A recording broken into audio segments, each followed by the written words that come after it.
The Alkebu-Lan Revivalist Movement presents Africa Speaks with Alkebu-Lan on Galaxy Radio 102.5 FM and galaxyafiwi.com, the only de-brainwashing station. Weekly discussions and live debate on all issues affecting the African community at home and abroad. Tune in Mondays 8 to 10 p.m. and have your say as we talk it straight and make it plain. It's live, it's hot, it's scintillating, it's real. It's Africa Speaks with Alkebu-Lan on Galaxy Radio, the only de-brainwashing station.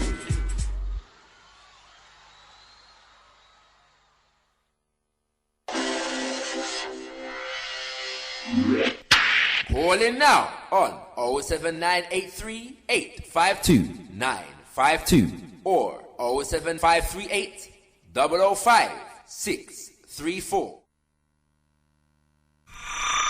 Text in on 07572 222 156. What time is it? When we come together, what time is it? When we respect each other, what time is it? When we get ourselves confident, what time is it? When we form our own political party, what time is it? Tendai Mwari, be thankful unto God. Greetings, Voice of Africa family. You're tuned into Galaxy Radio on 102.5 FM. You are tuned into Africa Speaks with Alkebu-Lan. Hosting tonight's program is Brother Omowale and myself, Sister Kai.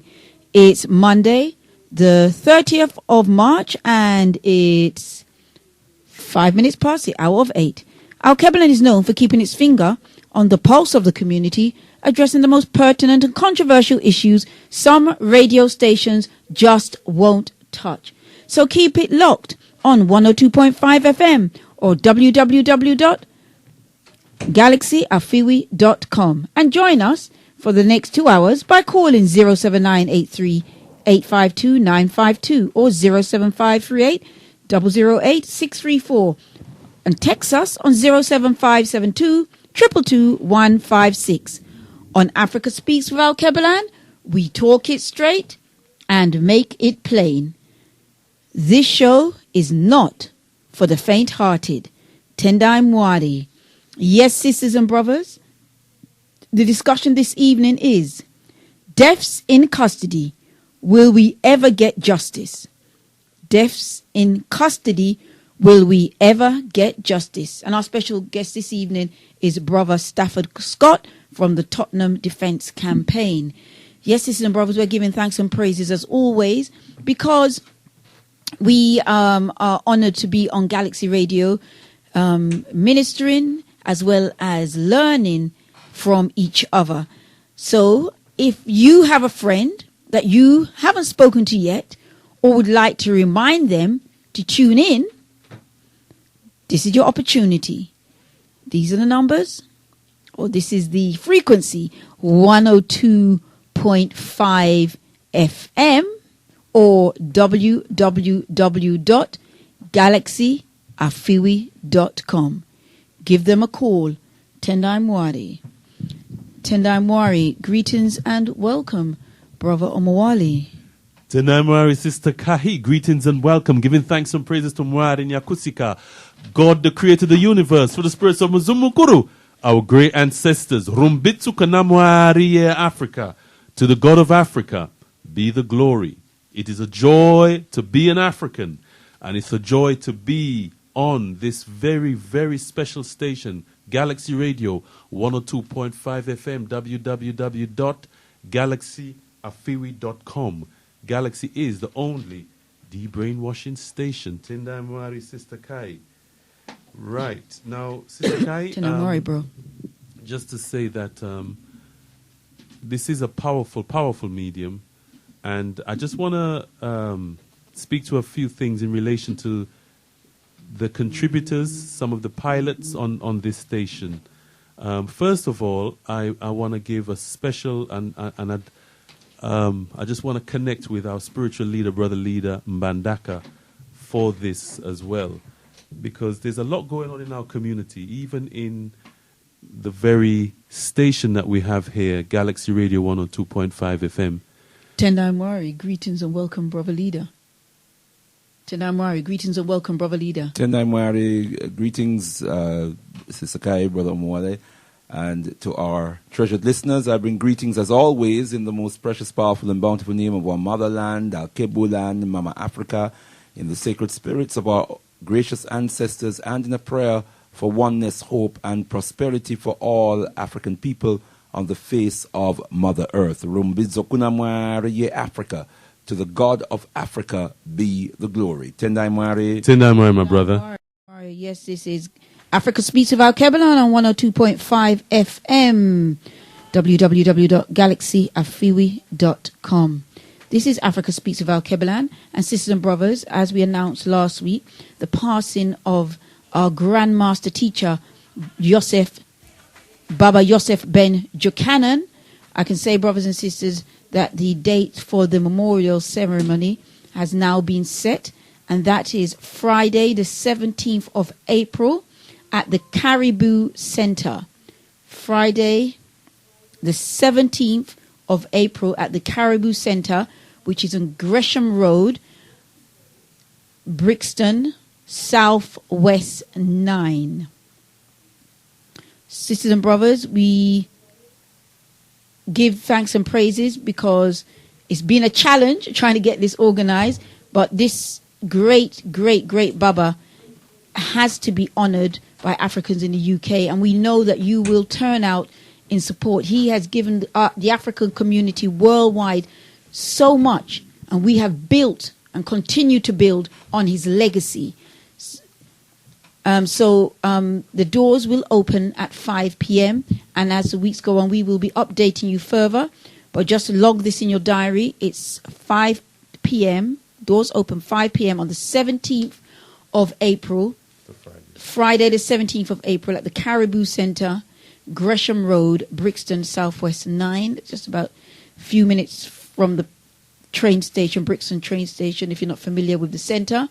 And it's on the corner of the Gresham Road is on the corner of Brixton Road. It's not a difficult place to find, sisters and brothers.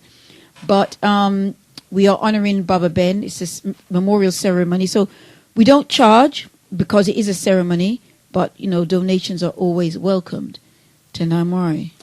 Yes, Tendai Mwari. Yes, brothers and sisters. This is a very, very special and important ceremony. And as Sister Kaya says, you need to right now log it into your diaries or your mobile phones or wherever you log your information, brothers and sisters. Listen, this is not only a celebration of life. It's not even just a celebration of a great life and a great legacy.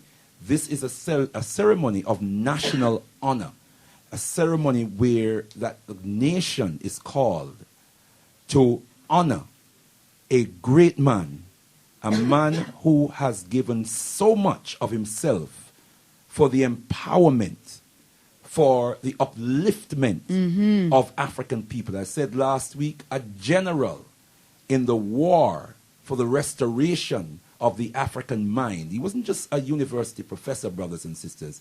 You'll come to learn that he did great things, and a lot of great things, and made a lot of great sacrifices for our people's empowerment and our people's liberation. This is a man who would travel all throughout America, all throughout the world, brothers and sisters, sometimes on his own expenses. That's right. In order to reach our people. He's been to the UK on several occasions. That's right. In fact, in 2001, we had a whole week. We had him here for a whole week. I think it was Moata Books. That's right. Sister Rosanna from Moata Books had invited him over. And then also mobilized the African community in the UK to give honor to him whilst he was alive. That's 14 years ago. That's and right. Did we come out during that week? There was a whole week of events, and every single event was packed out. Every single event. And he went also to schools. He went to Saturday schools. Our children were able to meet with him, to sit down and to benefit from his his wealth of wisdom, as well as they were able to do a performance for him, which he absolutely loved. He loves our children. And so this is a very special Baba, a very special father in the African world community, who will be honored in a big way, or is being honored in a big way in the United States of America, in parts of the Caribbean, on the African continent. And we as Africa UK, the nation of Africa, domiciled in the UK, we must, brothers and sisters, come out on that day and demonstrate our love, our respect, and our honor for Baba Yusuf Ben Yochanan on the 17th of April, Koumba Day, Friday. 17th of April. Doors open at 5 p.m. So those of us who are on the plantation, just sign out a little bit earlier and come down and honor Baba Yusuf Ben Yochanan. Tendai Mwari. Tendai Mwari. Tendai Mwari. Tendai Mwari, brothers and sisters. Yes, you tune to Africa Speaks with Alkebu-Lan on Galaxy Radio 102.5 FM, www.galaxyafiwi.com. Tendai Mwari. Two reports released last strong put the issue of deaths in custody right at the top of the political agenda.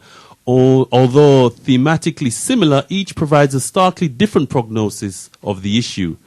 Now, the main issue that we want to focus on this evening is the second report, in which more seeds of incredulity sprouted with the official Independent Police Complaints Commission report into the shooting death at police hands of Mark Duggan in 2011.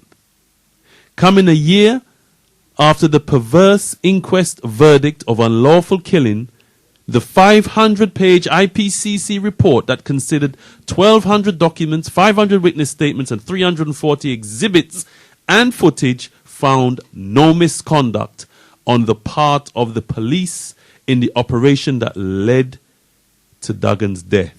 Writing in The Guardian, campaigner Brother Stafford Scott reported that the report had been dismissed by Mark's family as a whitewash. We're blessed to have with us, brothers and sisters, on Galaxy Radio 102.5 FM, the author of that particular article. The campaigner we're talking about is none other than Brother Stafford Scott. Tendai Mwari, Brother Stafford, welcome to Africa Speaks with Alkebu-Lan. Greetings, brother. Good to hear your voice, my brother. Respect. I know you had your challenges, and it's good to see you fighting fit and free. Well, have to be done, my brother, so we have to do it. See, we give thanks. I just want to connect you with our spiritual leader, Brother Leader Mbandaka, who is also here. Yeah, Tendai Mwari, Brother Stafford, how are you? Greetings, my brother. I'm good. Yourself? I'm richly blessed, giving thanks and praises. Give thanks. Blessed. Tendai Mwari. Tendai Mwari, my brother. Right. So I just want to go into straight away that from your article in The Guardian, you said that the report was dismissed by Mark's family as a whitewash. Why? I want to say first that was a rewrite in The Guardian because they wouldn't allow me to say the things I really wanted to say about the IPCC. Okay, well, we're going to come to the IPCC in a minute, so we're not going to leave them. But just in terms of, I think we need to give Brother Stafford assurance that he's uncensored on Galaxy Radio. That's so right. Brother Stafford has been on Galaxy Radio already. I don't know. Just reminding him. This is not The Guardian, brother. That's cool. We call the report a whitewash because clearly this is a report that came out almost 15 months after the inquest had already given its verdict. The IPCC is known as an organization that never supports the victim's perspective before an inquest. So to expect them to do anything other post an inquest is really some kind of joke. So we always knew it was going to be a whitewash.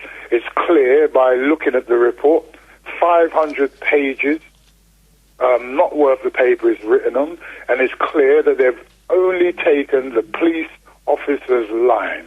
Let me really explain to you why it's a whitewash.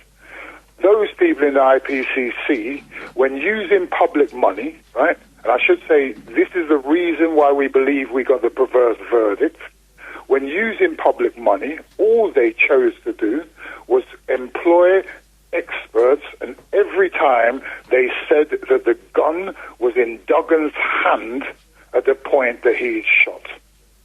So we had a perverse outcome because we had experts who were speaking to a jury for hours, and when it was put to them that it was more likely that the gun had been thrown or planted by police officers post-Duggan being shot, they all said, we can't answer that. We were never asked to consider that. So this is a loaded, excuse the pun, this is a loaded exercise from day one. So a whitewash is what we call it. A whitewash is what they intended to do, and a whitewash is what we have. Dinamo, my brother, give thanks for that. Just in terms of what you were feeding back there, now the perspective that you're coming from was that the gun was either planted there, one of the hypotheses. Now, you were saying that they were never asked to consider this. Is this the jury? The jury were never asked to consider this? I'm saying that the experts. This is pathologists. They had bioengineers, that's engineers in the movement of the human body. Every time they were contracted by the IPCC to carry out investigations, they started from the hypothesis that the gun was in Duggan's hand pointing towards police officers. And let me remind you all, in November 2011, some 3 months after the incident, I was part of the IPCC's community reference group. I left that group when I found out that the IPCC had allowed the minicab in which Duggan had been travelling moments before he was shot and killed. They'd allowed it to be removed from the scene before they'd even looked at it. I left because the IPCC commissioner, her name is Rachel Serfontaine, she's now the deputy chair of this crap organisation, excuse me, she told me that a police officer had written a statement saying that they'd seen other police officers throw the gun. She told me that, chair of the commission, deputy chair of the IPCC. And then soon after, she wanted to tell me that there was no evidence to support what she herself had told me. So they have no credibility in the eyes of the Duggan family or most sane people who come from Tottenham or across London. Right. Well, my brother, that's very clear. Right. Now, I just want to bring to your attention the situation regarding Kevin Hutchinson Foster. Can you just enlighten our listeners who this particular individual was? I suppose you're asking this based on the article that came out in the Mail on Sunday, just days before the IPCC's attempt at a whitewash. Mm-hmm. And what the Mail on Sunday is asking is a question that many people in Tottenham are asking. How comes the police knew, according to them, at least 2 days before the gun was passed to Duggan, that Kevin Hutchinson Foster allegedly had 3 guns? How can you kill a man for 1 gun and not go back and get the other 2 guns? Right. So Kevin Hutchinson Foster... Story. Sorry, go on. Gun being used on the 29th of July, which is exactly a week before Duggan is shot and killed. That exact gun is used in broad daylight in the pistol whipping of somebody in Dalston. When you see the investigation that was carried out post that pistol whipping, it's worse than Keystone Cops. And when you hear that 30 phone calls were made to to Hackney Police saying, man with gun, and when the police go there and carry out their investigation, they choose not to flag it as a firearm incident, then you have to start to wonder what the hell is going on. Kevin Hutchinson Foster is an he was an armed, violent criminal. Is that correct? Well, again, I personally don't know Kevin. I'm the last man who wants to diss a brother in. All right. Okay. In these scenarios. All right, but he was charged. He was charged for gun offences. It turns out that he was previously charged with firearm offences, and that by the time he got to court, the police offered no evidence. Right. So the case was dismissed. Right. Well, this is it. Now, you're basically stating that there was a gun which was used for pistol whipping that was connected with Kevin Hutchinson Foster? Yes, he's now serving a sentence for that. Right. Okay. So how were these charges mysteriously dropped, these charges for gun offences, before going to court? Is there a connection between him? Because he was the man supposedly that supplied Mark Duggan. Is that the case? Absolutely. At the inquest, let's be clear, at the inquest, the Trident say we knew on the 2nd of August they had 3 guns. Right. On the 4th of August, they killed Mark Duggan. In his post-inquest report, his Schedule 5 report, to prevent the loss of further lives, the judge asks the question of Trident. He says that he was absolutely shocked that Trident didn't go on the 4th of August and arrest Kevin Hutchinson Foster and get the 2 other guns. He went as far as saying he didn't expect the officers who killed Duggan to go, but there were so many armed officers in Tottenham and Leighton, where Duggan had come from, that they should have gone and got these guns. So let me tell you this. This is the question that's got everyone wondering in Tottenham. The judge says you should have arrested him on the 4th of August. Guess how long it took these people to arrest him? And remember, they knew 2 days before that this brother who's on parole had 3 guns. And guess how long it took to arrest him? How long, my brother? 14 weeks. Wow. 14 weeks. And would you expect him? A man with 3 guns. When they arrested him? Of course not. Right. A man suspected to have... Are being asked about Operation Trident and its tactics for maintaining its targets. Because we believe that this is a reflection of how they operate. That they put the guns in the hands of sharks and then they go and arrest the sprats when they get hold of them. Or in the case of poor Mark Duggan, they kill the sprat.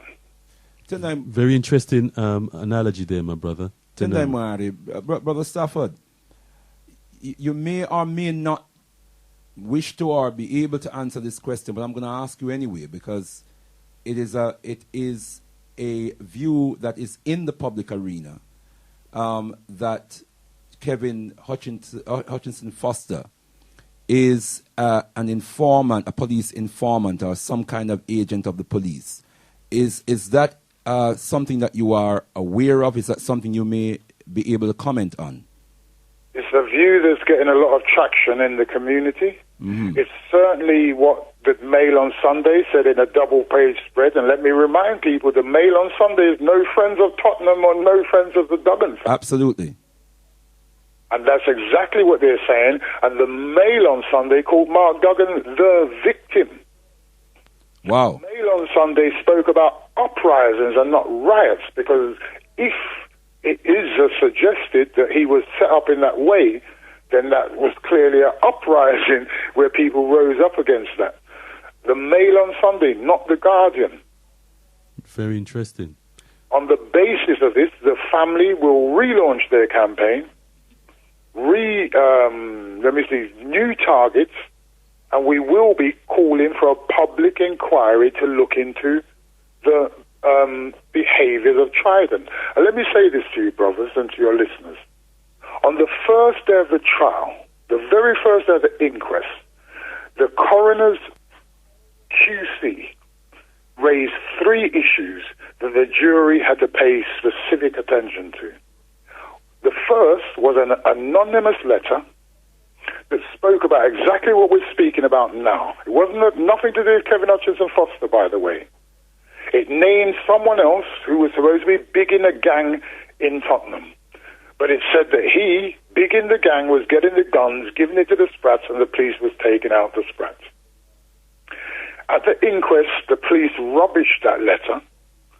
In fact, two senior officers took to the stand, rubbished the letter, said it had been investigated, and told the inquest jury that someone was going to be arrested and charged with an attempt to pervert the course of justice. The judge agreed that this was a serious attempt, and whoever it was likely to end up being sent to prison.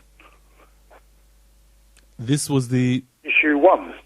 We now know that somebody was arrested in October of last year, and that person was never charged. The state decided no further action. That means that on this point, the jury was totally misled. So they didn't look into this whole thing about how Operation Trident was handling people who they knew to be lawbreakers. That's very interesting. Because that they was asked to look at was the behaviour of two specific officers in Hackney post Kevin Hutchinson Foster using that gun to pistol whip a brother called Peter O. Zabede. Now, these officers claimed that they'd done everything they could have and should have, that they downloaded CCTV and they put it out there for the rest of the police to help identify Kevin Hutchinson Foster. That turned out to be another lie that they told the jury, because two of those officers are now going to be disciplined by the toothless IPCC. So you know, if the toothless IPCC are disciplining them, there's a lot of evidence that shows they didn't do anything that they were supposed to do. And when I say anything, I mean nothing. They didn't take witness statements. They didn't flag it as a firearm offence. They told the court they didn't tell Trident, but we now know that that's a lie. They didn't download the CCTV footage, and they didn't send it out so that this guy could be apprehended. And remember I said they didn't flag it as a firearm? Yes. The point where the state is forced to look for Kevin Hutchinson Foster, they send in another officer. And he says, yeah, I can identify that as Kevin Hutchinson Foster. Indeed, I can see him take the gun out of his pocket and start a pistol with a man. But the original officer in charge of the investigation said, I saw him take out something, but I didn't know it was a gun. So he didn't flag it as firearms. Because when they flag it as firearms, it becomes a priority for all officers. The third event that they said we had to worry about, be concerned about, was Trident at Vicarage Road, the spot where the handover takes place. They show where Trident's located, and they say if the handover takes place in Vicarage Road, then Trident see it. Trident say, oh no, my lord, he went round the corner and did it. But they've checked the minicab driver's GPS system, and the GPS system says he didn't go round the corner. And better still, the minicab driver says he didn't go round the corner. So we now have three significant issues that the state flagged up on day one. And here we are 15 months later saying on all of those issues, the jury was totally misled. Dinamo, my brother. Just to, because I mean, you've come to a point that I wanted to mention about, you know, what are the family and yourself going to do, but I probably just want another interaction with you. Sorry, my brother. Dinamo. Yes, Brother Stafford. You mentioned earlier on about the minicab having been removed from the crime scene. Yes. Why is that important, Brother Stafford? Well, the minicab is the vehicle that he is travelling in. And let's remember, the family believes that if he did take a gun, and they're less inclined not to believe it now, they believe that he was always in that minicab.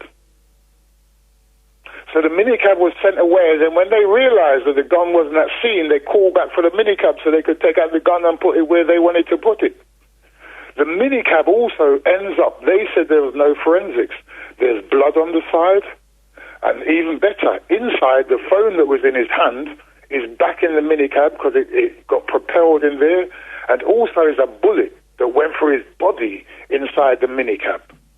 But why would they have removed the minicab in the first place? Isn't that irregular procedures, Brother Stafford, from your understanding? Says, post the inquest, he said about crime scene management, I was left in some uncertainty about what was being investigated, on whose behalf, and for what purpose. This is what the judge says.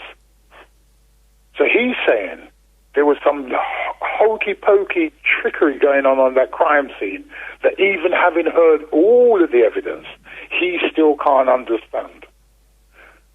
So we believe that the IPCC allowed the police to take seniority at the crime scene, and the police were then able to create the story that they were later on able to sell to the rest of the world.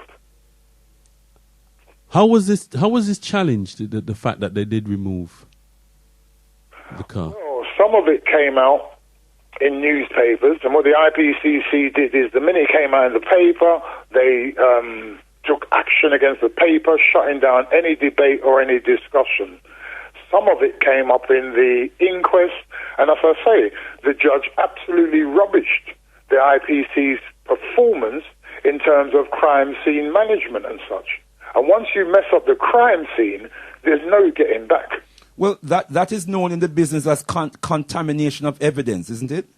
Absolutely. Isn't it highly irregular to remove an important object from a crime scene before the necessary investigations have taken place? This was the same evening, brother. And the justification was the minicab driver, he uses it to make his living, so we wanted to get him back to him as soon as possible. That's utter rubbish. That's beyond irregular. They really said that? And this is a minicab driver that when they dragged him out of the minicab, they put him on his knees. Yeah. And if you look, we'll shoot you. Yeah, absolutely. And they were concerned about giving him back his minicab as quickly as possible so he can get on with his work. Eh? So again, my brother, how did that go down with the judge? Look, at the beginning of the inquest, we met the judge several times before the inquest began. At the beginning of the inquest, the judge had gone cold on us. He had been very affable and warm, very accommodating. At the beginning of the inquest, he was cold, much colder. Right. We believe it was because he listened to what they called the secret Reaper information that we've never heard, evidence that we've never heard. This was the phone calls. As the trial went on, he warmed and he warmed and he warmed and he warmed and he warmed and he warmed to us. And let me tell you all this. At the end, his final words to the jury went thus. You've heard the police's account, and now you've seen the video. The video is totally different from the police's account. If it wasn't for the video, we wouldn't be here today. You decide what you believe, the police's account or the video. The video is the footage that was shot by the young man who was above the whole shooting incident. It's just that the judge told the jury, do you believe the police or do you believe your eyes? And the jury couldn't believe that the police would do this. So they came back with this perverse finding that the gun had been thrown away. Although not one witness, not one, not police, not civilian, and not the experts, gave any evidence that anybody saw the gun being thrown at any point. More importantly, Brother Stafford, is it not the case that there was no fingerprints found on the gun or any forensic evidence linking Mark Duggan with the gun? None whatsoever. And not only was there no DNA and no fingerprints, there was also no gunshot residue. Uh-huh. He had it in the hand at the point that he was blasted with a machine gun. There should be gunshot residue from the machine gun. on the sock that he was allegedly holding the gun in. And there was none, brother. There was none. And the original theory from the police, and I believe that it was one that was advanced by the IPCC, was that there was a shootout. Now, let me be clear. The police did not at any point say that there had been a shootout. Mm-hmm. And this is absolutely clear. This was an invention totally created by the IPCC. Wow. Not only did they put that into the public domain on the 4th of August, they didn't tell the world until the 12th of August that there hadn't been a shootout. On the 5th of August, which is the day after the shooting, which is the day before we went to Tottenham Police Station, Rachel Surf-on-Time, the Deputy Commissioner, now the Deputy Chair of the IPCC, got the forensics ballistic results that told her clearly that the officer who had been shot in the radio, the round in the radio, was a police issued bullet. So on the 5th of August, they could have told the media, just as they told them the wrong stuff on the 4th, they could have corrected everything. And you know what? We wouldn't have gone to Tottenham Police Station. We wouldn't have gone there angry. Tottenham wouldn't have burnt. The rest of London wouldn't have burnt. England wouldn't have burnt. There are people who are in prison today doing 30 years out of those riots. There are people who died, and there are people who lost their businesses and their livelihoods. I say 100% down to the lack of independence and impartiality and integrity of the IPCC. Give thanks for the moment, Brother Stafford. Respect, brother. Tendai Mwari. I just want to remind ones and ones that there is a membership campaign running here at Galaxy. We've been raising it up from since, a good 18 months now and forward. So you can get involved. It's an expression of interest to this email address. Hello? Membership at Galaxy. Do you want me to wait, or are we finished? It's an expression of interest to that email address, membership at galaxy.com. So why join something if it doesn't benefit you? And most definitely, the family. United we stand. It is beneficial. But together we can change the world. So send a expression of interest. If you want to become part of the Galaxy family, send an expression of interest to membership at galaxy.com. If you don't have an email, then listeners, you can just do it this way. If you've got any mail for Galaxy, for any of the pilots on Galaxy Radio or Galaxy mailing addresses, 178A Shumut Road, Peckham, SE15 4AB.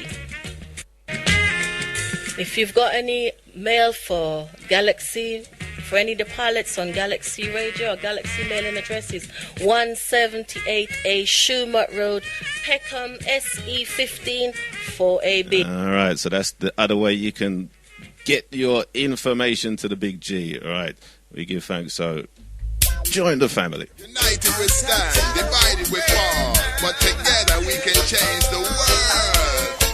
Latest headlines, breaking news. People are realize and getting less confused, y'all. Extra. Tendai Mwari. Yes, this is Africa Speaks with Alkebu-Lan on Galaxy Radio 102.5 FM, www.galaxyradiogalaxyafiwi.com. Stand Up and Be Counted is a fundraising evening of events and entertainment in aid of supporting various schools and health projects in Gambia, our motherland. Presented by Inspirational Enterprise in conjunction with K-MAM's Foundation. This will be taking place on Sunday, the 5th of April, the bank holiday Sunday, 5 p.m. till 11 p.m. The venue is the Ainley Town Hall, Ainley Road, London South East 28 BD. If you'd like more information, contact Patrick Augustus on 079 57 580306. I'll give you that number again for the Stand Up and Be Counted fundraising evening. And you're contacting Brother Patrick Augustus on 0795758036. Tendai Mwari. Tendai Mwari, brothers and sisters. Yes, you're tuned to Africa Speaks with Alkebu-Lan on Galaxy Radio 102.5 FM, www.galaxyafiwi.com, the only de-brainwashing station. Brothers and sisters, we will open the line shortly. Just for those of you who do not have the numbers, you can log these numbers now. 07538 005-634 or 07983 852 952, and our text line is 07572 222 156.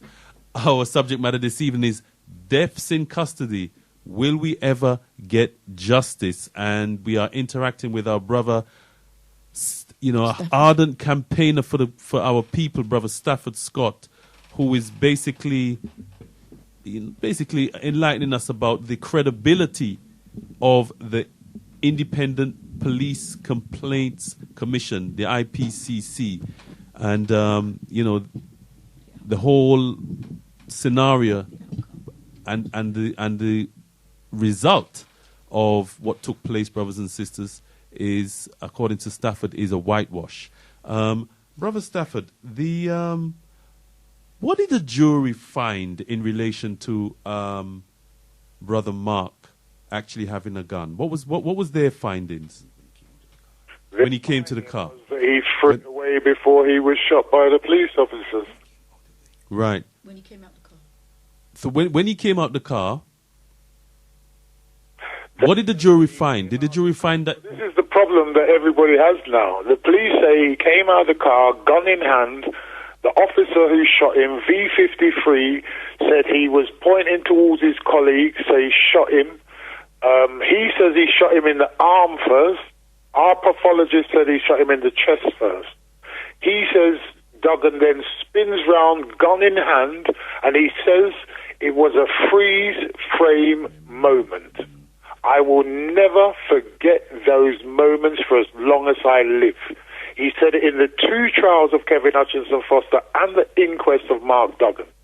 The jury chose to totally disregard and disbelieve that statement. We say if there was no gun in hand, he didn't present a clear and present danger. So there's no justification for his murder. So the IPCC, in trying to cover it up, they say he was in the throes of throwing the gun when he was shot. But again, if someone's surrounded by armed officers, they're about to throw away a gun, I would suggest their next move is hands up and surrender. Mm-hmm. I don't believe that person should have been executed in the way he clearly was. Right. Just to be clear, so the jury found that Mark Duggan did not have a gun. The jury found that he threw the gun. And at the time, remember, my brothers, we're in the Royal Court of Justice. Two courts we've got packed. When they say he threw the gun, some of the young ones want to kick off. They want to get vexed because they don't believe that he had any gun in his hand, that he would be that stupid. But I say to them, no, this is good. Because if he's throwing the gun, the next thing they have to say is unlawful killing. But they say lawful killing. And understand this. I'm a supporter of the principle of being judged by my peers. But I'm afraid that in cases when it comes up to police officers taking the lives of people, especially black people, juries are weak and ineffective.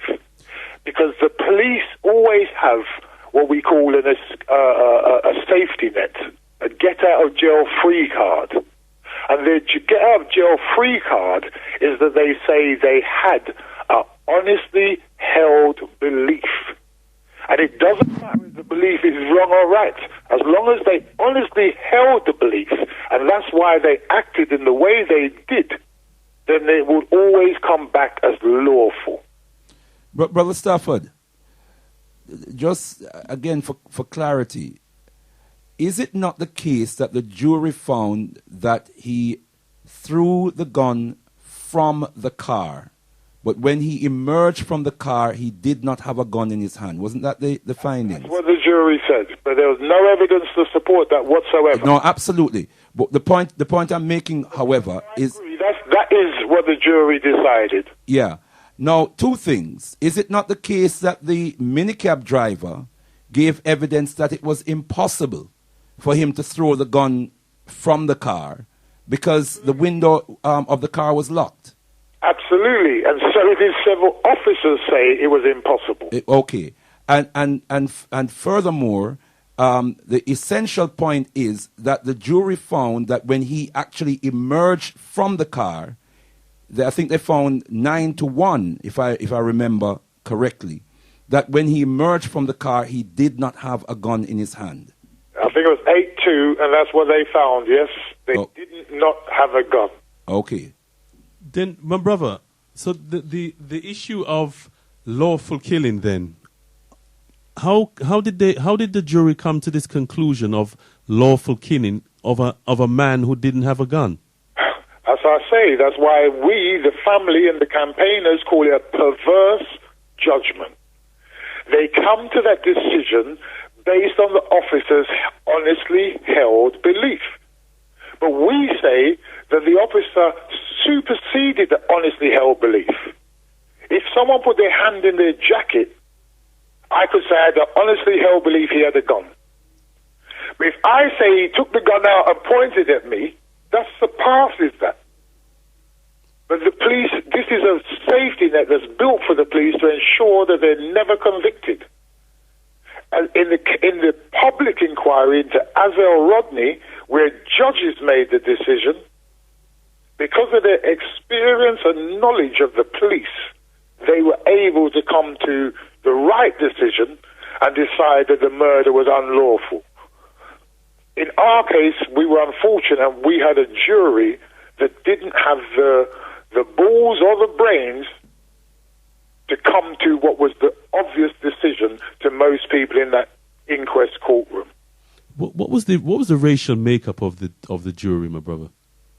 You know, brother, don't even be succumbed into thinking that makes a difference. There's always a token person. And that token person generally doesn't look like a middle-class intellectual like some of the other white people that are on those juries.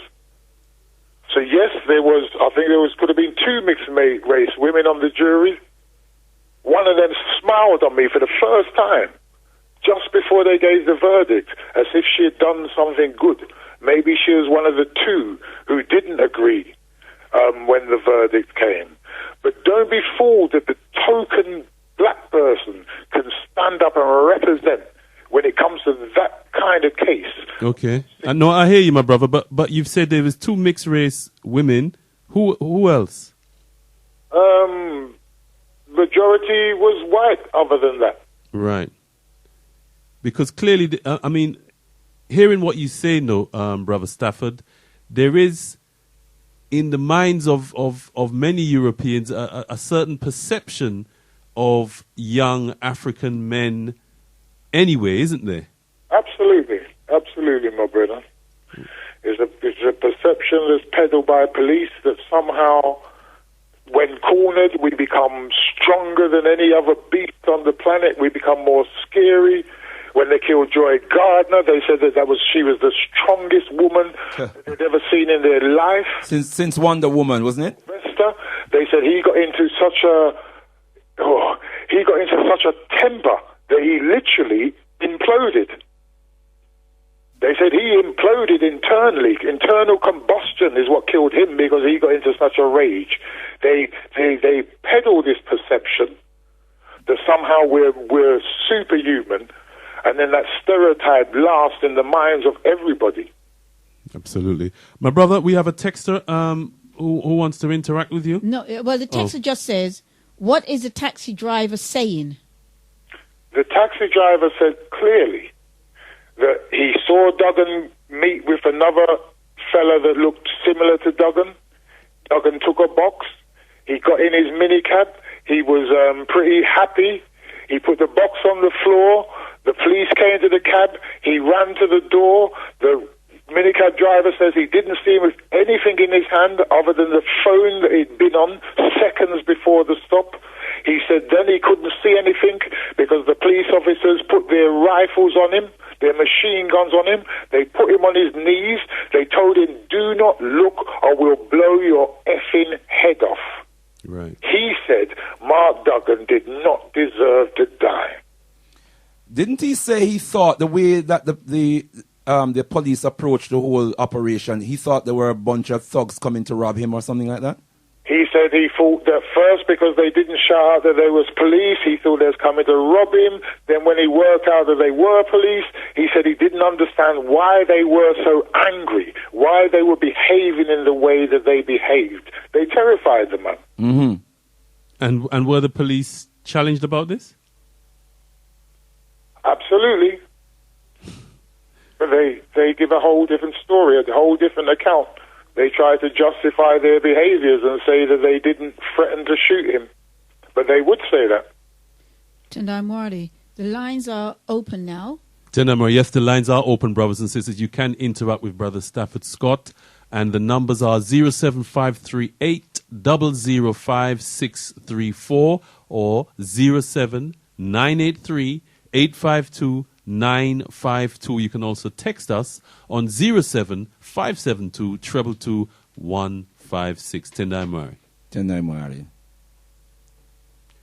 Tendai Mwari, my brother. Our subject matter this evening on Africa Speaks with Alkebu-Lan on Galaxy Radio 102.5 FM is death in custody.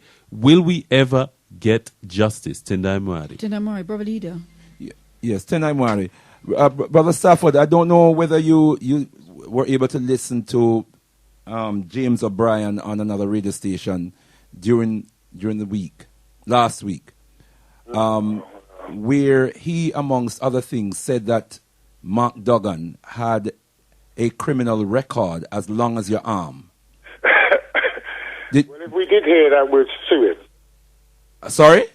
I said if we did hear him say that, we would sue him. Well, I heard the program, and I am pretty sure at the beginning of the program that James O'Brien said those words.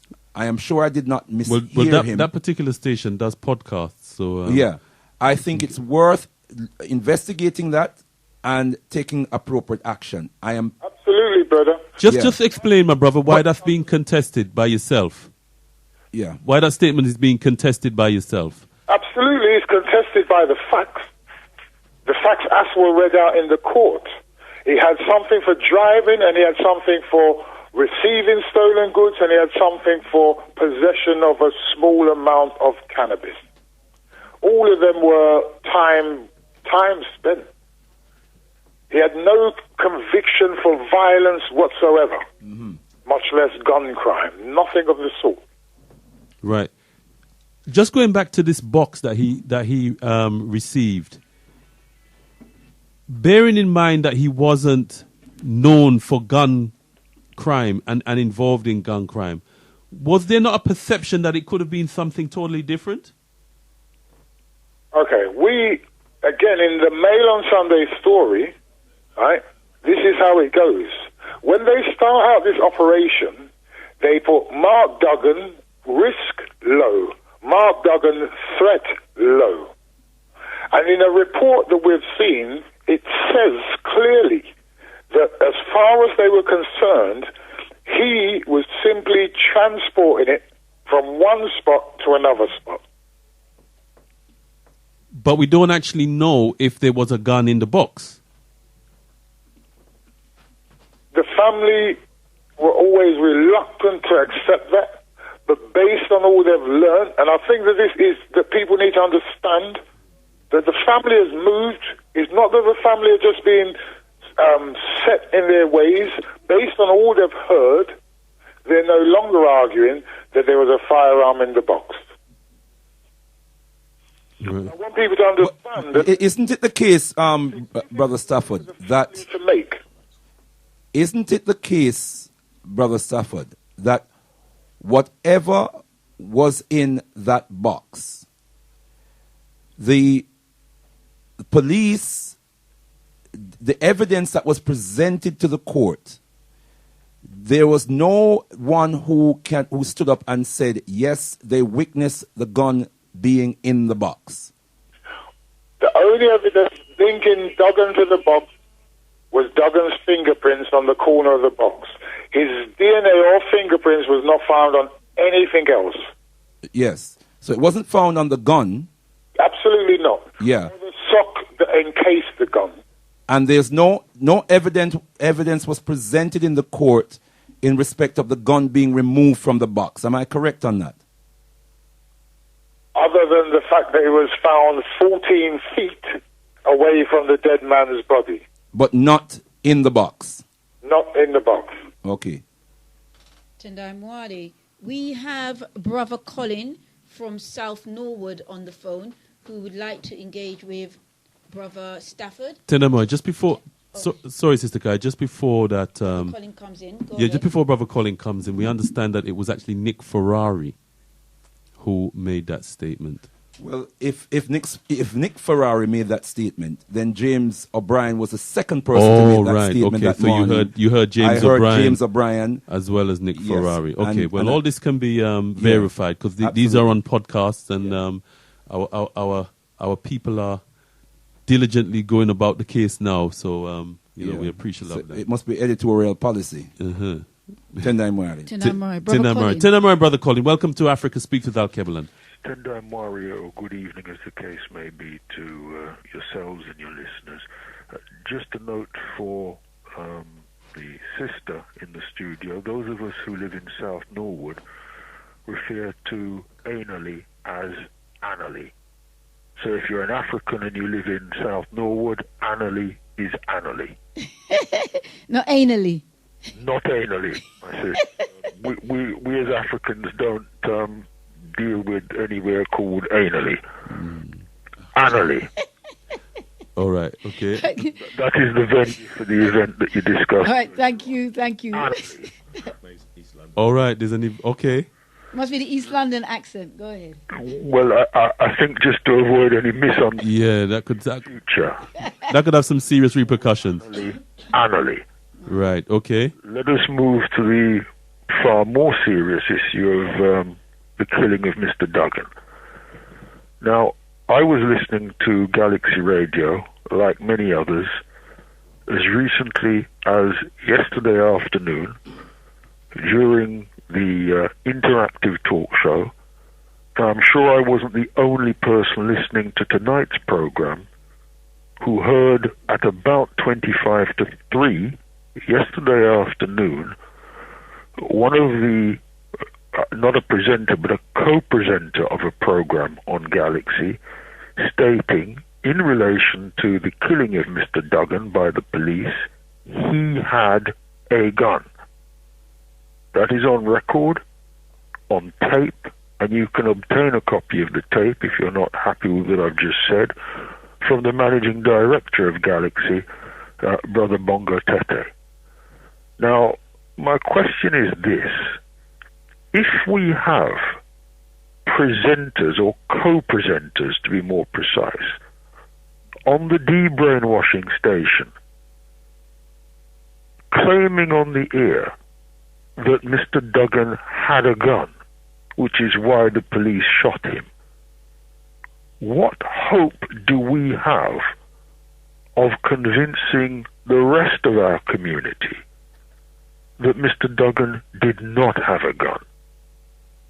If we can't persuade the people who are broadcasting on the station that Mr. Duggan did not have a gun, and they are telling the listeners that that is the reason he was shot, because he had a gun, after all the debates and discussions in the community about this issue, if we still have people on the station itself who are repeating this type of material, what hope do we have?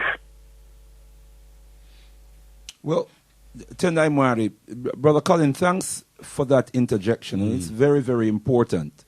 And I'm sure the management, the Galaxy management, is listening. And I'm sure they will note what you are saying. And, you know, the Galaxy management, I know, is committed to developing an editorial policy that is consistent with the ethos of being a de-brainwashing station. And so I am confident that this is being noted by the Galaxy management and that the appropriate steps will be taken to address the issues that you have raised. We have Brother Stafford, and I'm sure Brother Stafford, I'm hoping that he is able to hear what you're saying, and I'm sure he will be willing to comment on this. But I'll just say very quickly, first and foremost, the jury who found perversely that Mark Duggan was lawfully killed also found, strangely enough, that he did not have a gun in his hand when he left the car, which means that the police had no lawful right, since he was not presenting an imminent threat to the public or to the police. They had no right to take the man's life.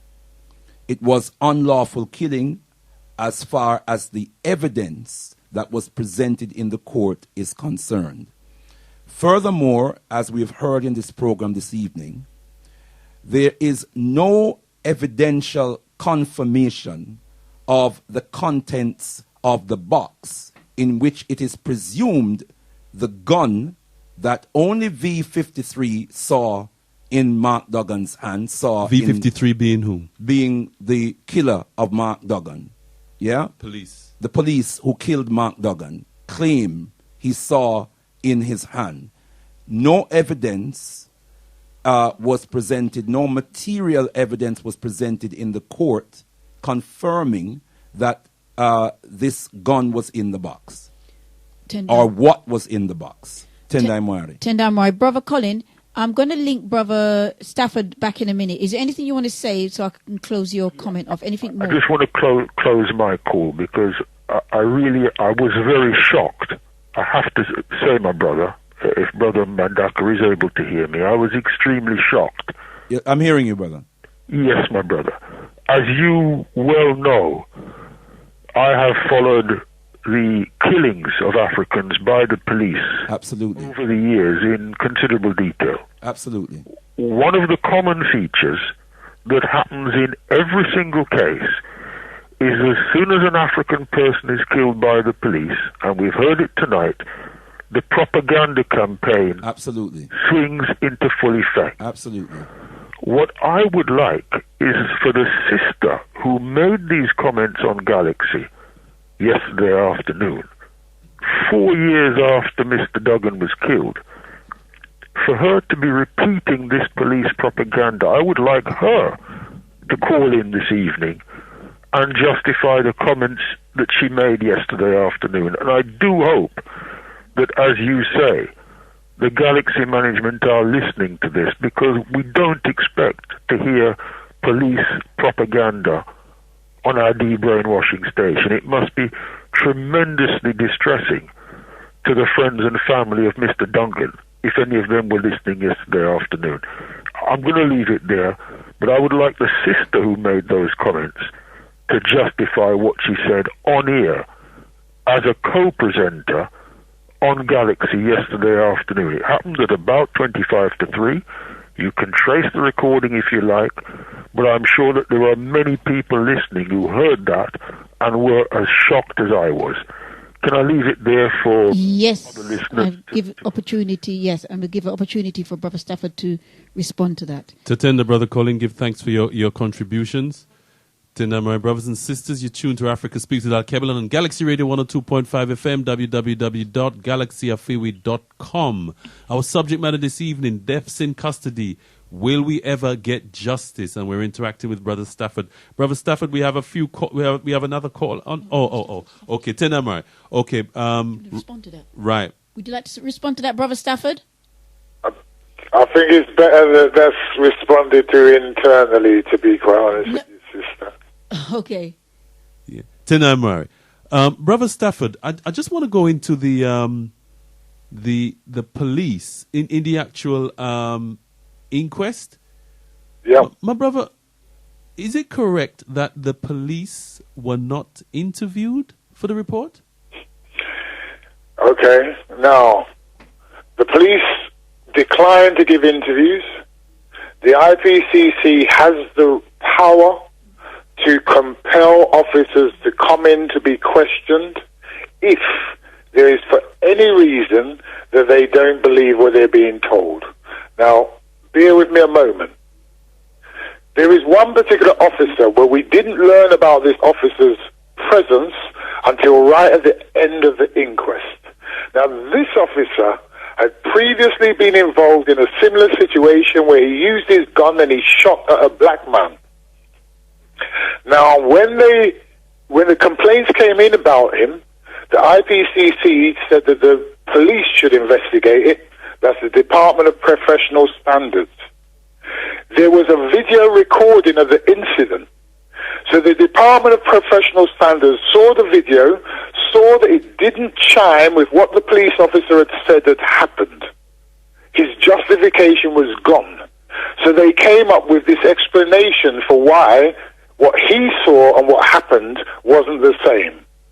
They said he suffered from perception distortion. You and I, they would call us damn liar. Okay. But they said he suffered from perception distortion. The toothless IPCC said, hold on a second, that's not acceptable. That is not acceptable. And the police said, we don't care what you say, it's our investigation, this is our outcome. So the IPCC flagged his file, said he should never be in these kind of situations again, and if he were, that they would absolutely compel him to come in and answer their questions. In the case of Mark Duggan, that didn't happen. After the inquest, when I put it to the deputy chair of the IPCC, who was sitting beside the chair of the IPCC, when I asked her why they didn't bring him in to question him, she said, I didn't know he was there. I said, what do you mean you didn't know he was there? You're the investigator. You're the responsible person. She said she only knew his acronym just as we did. I think he was R63 or R60 or R31. That's all she knew. She didn't know his name. So then I said, well, how the hell are you going to investigate these people? They could have done this 100 times. She said that their real names are written on a piece of paper and beside their acronym. It's given to the lead investigator, who is more often than not a police officer, and he locked it in the safe so that nobody knew who they were investigating. It's an absolute farce. The fact that the jury decided that Duggan didn't have the gun in his hand was justification enough for them now to compel the shooter, V53, to come and answer questions. Absolutely. He declined, and that's at the point where he used the safety net of, I had an honestly held belief. It's the first time he used those words, 3 years after he shot and killed Duggan. He used the get out card. The system is rigged, people. All right. Surprise. Totally rigged. Okay. Shock horror. Surprise, Okay, we got a surprise. caller on the line, Brother Stafford. I want to come back to some of the things that you said, though. Tendai Mahadi, brothers and sisters, you're tuned to Africa Speaks with Alkebu-Lan Galaxy Radio 102.5 FM. We're interacting with Stafford Scott. The system is rigged, did he say? Yes. The system is rigged, brothers and sisters. That's what our brother's saying this evening. Deaths in custody. Will we ever get justice? Not if the system is rigged, we won't. Tendai Mahadi, We caller. have Brother Tony on the line. Tendai Mahadi, Brother Tony. You're live on Galaxy Radio 102.5 FM. Africa Speaks with Alkebu-Lan. How can we... Deaths in custody. Will we ever get justice, my brother? I'm a bit perturbed. I'm a bit perturbed because, I don't know what is wrong with us, right? yeah, in your infinite wisdom, do you think that the police or the law is going to bring the law to court and find the law guilty? I don't think so, my friend. We all know that there are loads of bent policemen, right? Yeah? We all know that there's a whole lot of them in the force that are bent, right? Yeah? And they will always be there. Yeah? They will always be there, and we can shut until till the cows come home, right? The law will never bring the law to court, right? And who do we know? Yeah, who do we know? Who represents us in this country? Bernie Grant is gone, yeah?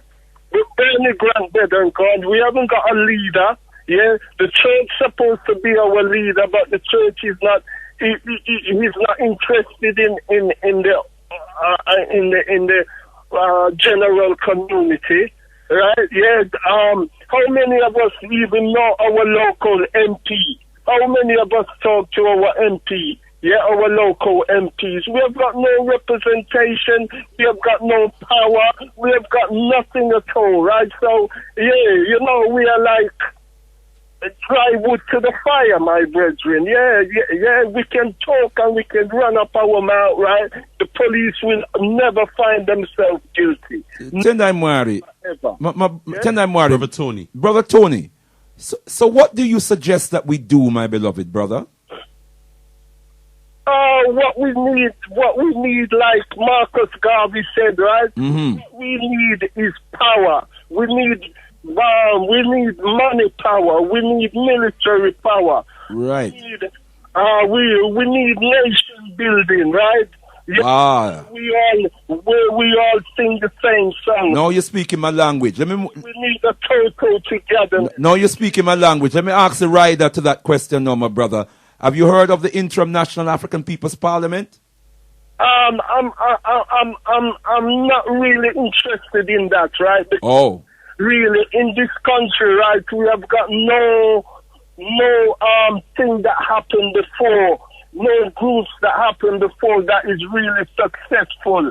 Really, you know what I mean? So anything that is happening. Well, you mentioned Papa Garvey. Papa Garvey was successful because when he put a proposal to the people threw their weight behind the proposal. Since you mentioned Papa Garvey, I mentioned the Interim National African People's Parliament because that surely is about nation building.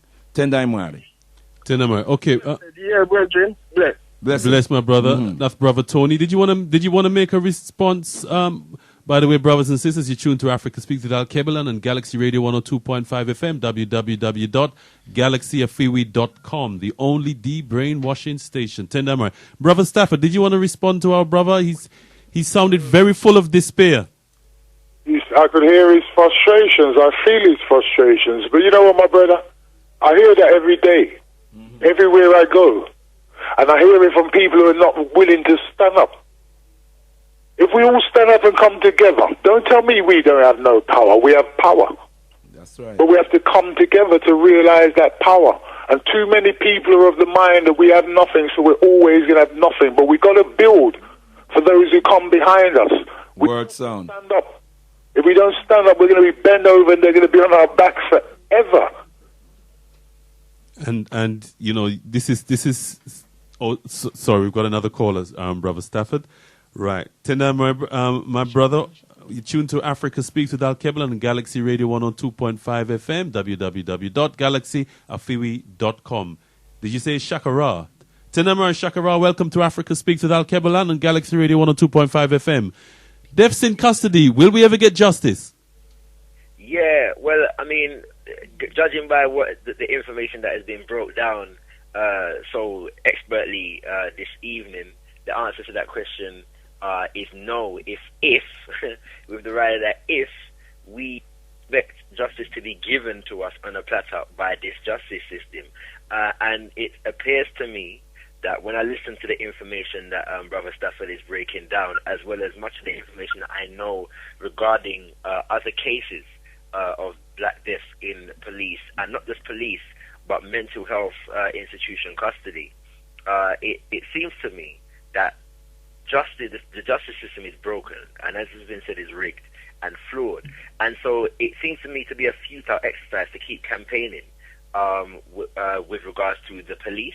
And so I'm wondering if Brother Stafford could give an opinion on the fact that when we're looking at addressing this case in terms of our campaigns, in terms of our quest for justice, that we need to move beyond challenging the police and the rights of the police and the actions of the police to in challenging the actual authority of the court, because it's the court and all the other institutions that back up the police and allow them to get away with murdering black people. So really and truly, we need a campaign calling the court to justice, not just the police, and calling the court to account, and looking at the justice system itself and how the justice system is rigged, and being able to break that down for our people. So I'm asking Brother Stafford really his opinion on the fact that we need to update our campaign strategy and focus in terms of looking at the justice system from the magistrate court to the Crown Court with regards to this issue. And in terms of having it addressed properly from a people's perspective. Tinamoy. Brother Shakira, just to check, what sort of vehicle would they be using to challenge the court? Well, our people, you mean? What vehicle? Yes. Well, Papa Garvey said there's no force like organization, so it's the organization of the people. And as has been used in the program already, this is one of the issues that the International African People's Parliament is focusing on to address in terms of when we develop the actual body of the National African People's Parliament. But in whatever case or whatever vehicle is going to be used, it's fundamental to that and central to that is the organisation and focus of the people. And I'm completely in sync with Brother Collins' point earlier in terms of you cannot address an issue like this as a people and organize around an issue like this if your narrative is not clear. Yeah, because when we have that kind of structure and that kind of discord in the narrative, it allows these forces, the same system that is rigged against us, to be able to pick us off against each other and use one statement to mash up the whole program. Okay, my brother. It takes an organized force, but that organized force has to be based upon a collective understanding and a collective narrative. Okay, we're gonna bring in National African people. Brother Shakara, give thanks and praises. Tenamoi. We have another caller, yes, Sister we Kai. do. We have Brother Kwame. Brother Kwame, how would you like to join the discussion this evening? Go ahead, Brother Kwame. Tenamoi, Brother Kwame. Hello. Can you turn your radio down? Turn your radio feeding down. Back, bro. You're feeding back hard. Hello, I have. Thank you. Go ahead. To begin with, Tindamwari to the Galaxy family. Tindamwari, my brother. Death's in custody. Will we ever get justice? Okay. Now, what I want to say is, I would like to bitterly disagree when as African people we start to say we don't have power. No. If you think you are beaten, then you are. Remember, IPCC is not ingrained in the rule of law when it comes to challenging the court. That is what IPCC says. It's not final with respect to the law of the land. Besides, we also know IPCC has a bad proven record that no policeman has been accused. If you look at their proven record from time. So that's an argument on their side to lose already.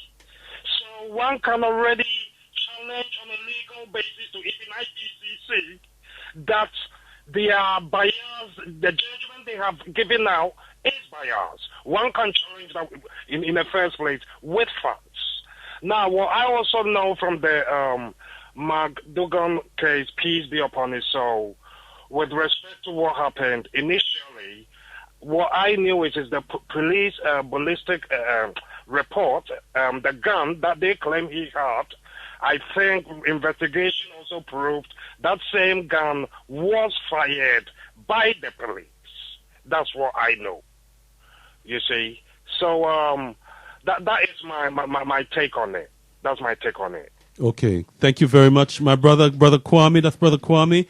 Brothers and sisters, if you want to call in, you can to interact with Brother Stafford Scott on 07538 005 634 or 07983 852 952. Tendamoi. Brother Stafford. No, we got Brother Kweku. Oh, we got Brother Kweku. Yeah, now? we're gonna be coming back to Brother Stafford in a few minutes. We're gonna take a few calls and we'll come back to Brother Stafford. We have Brother Kweku. Go ahead, Brother Kweku. Tendai Mwari, my brother. Tendai Mwari.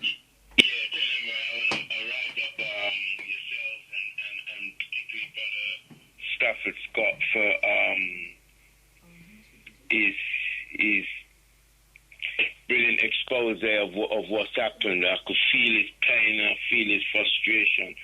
I've got two questions, yeah?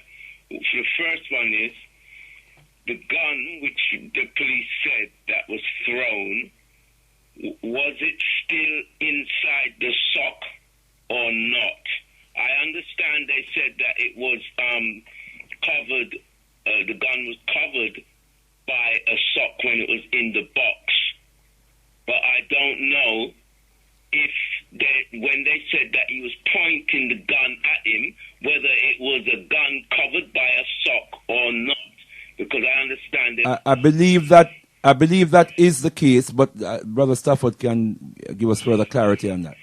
The second question I have is, has the family considered taking the case now to the International Court of Human Rights?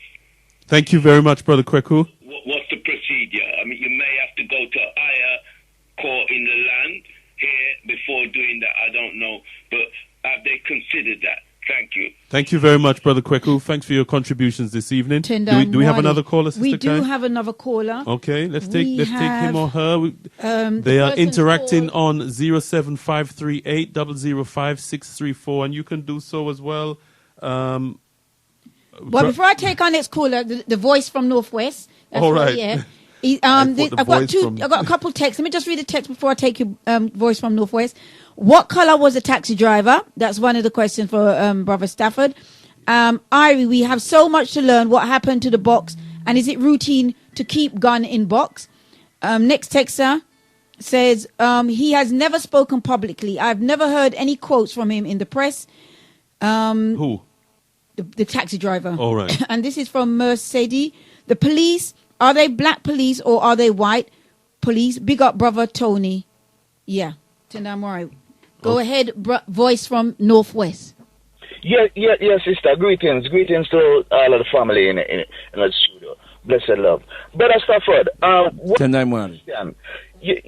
we go forward to the Stephen Lawrence murder, death, and the Stephen Macpherson report said that the Metropolitan Police is a racist institution.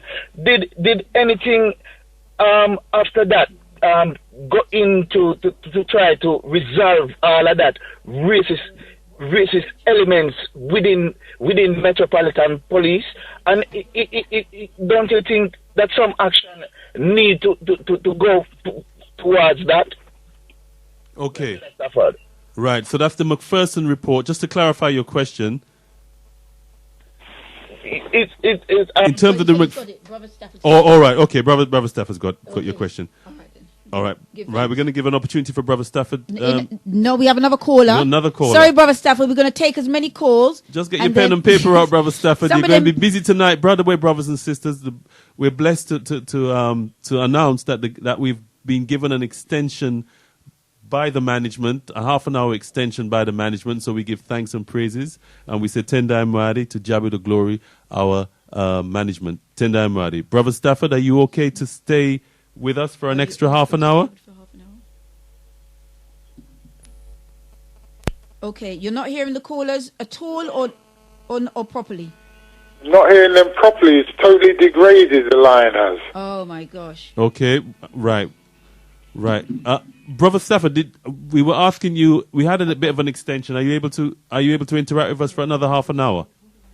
No, I'd have to go at 10, brother. You have to go at 10? I have things I have to do before the morning. All right, then.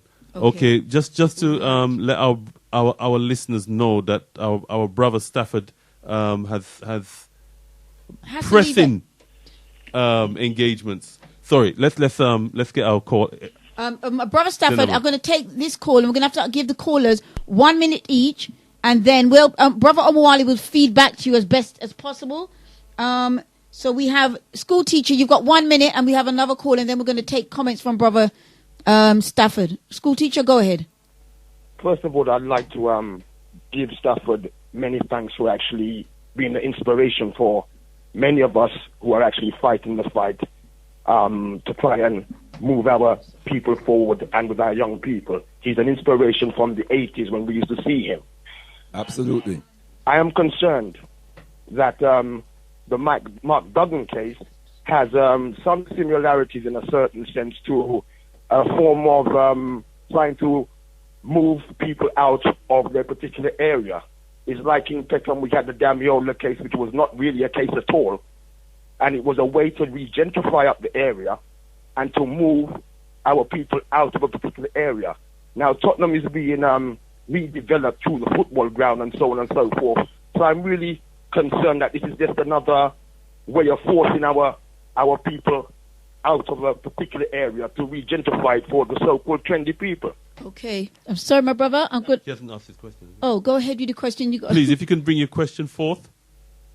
And that's all I have really to contribute. All right. We give thanks and praises for your contribution, my brother. Tendai Moyo, you tuned to Africa Speaks with Alkebu-Lan and Galaxy Radio, 102.5 FM, www.galaxyafiwi.com. Right, greetings, Brother Michael. You have about 1 minute, please. Go ahead. Tendai Mari, my brother. Tendai Mari. I've been listening to the conversation, and basically what I have to say, yeah, we have all these people have never give, well, I don't know if they never give donation to Galaxy, or their family ever does, or whoever does, and then, you know, something like this drastically happen, and then we are discuss them, the problem of black community and where. We need to discuss people who make donation and dedicate to Galaxy or some organization, and then we can get into it. Respect, yeah? Give thanks, Brother Michael. Give thanks. Tendai brothers and sisters, you tuned to Africa Speaks with Alkebu-Lan and Galaxy Radio 102.5 FM, www.galaxyafiwi.com. Our subject matter this evening, brothers and sisters. Brother Leader, did you want to say something, sir? Yeah, I just want to say, sometimes when we make points like this, I wonder to what extent we've really investigated or we've really gathered accurate information about what it is that we're saying. I think we just need to be very careful sometimes when we, make comments like those. Okay, Tendai Moyo, our subject matter, deaths in custody. Will we ever get justice? All right, we're going to hold the lines for about 10 minutes because we want to hear from Brother Stafford. He's got a few questions to answer, and he may want to have some closing comments. Brother Stafford? Tendai Moyo, Brother Stafford, right.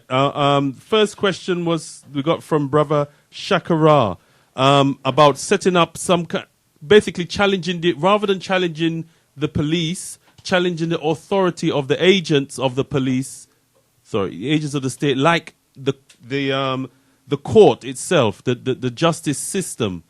Yeah, I got that one. Right. Yeah, I mean, absolutely. We can't be fooling ourselves that this is just about the police. The police do it because they know they can get away with it.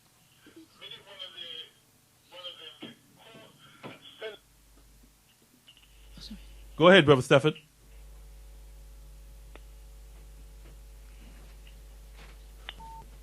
Okay, have we lost Brother Stafford there? Brother Stafford, are you there? All right, Tendai, my brothers and sisters, seem to have just misconnected with Brother Stafford there. We're going to get him back. Our subject matter this evening, brothers and sisters, deaths in custody. Will we ever get justice? And we've been really hearing a lot of calls, a number of calls, and again, we want to big up our Brother Stafford Scott, who is, one of our callers said, he's a community activist going back from the 80s. He's the co-founder of the Broadwater Farm Defense Campaign, and he's helped many victims of racism, what we call white supremacy, over the past 30 years. Tendai Moyo, Brother Leader.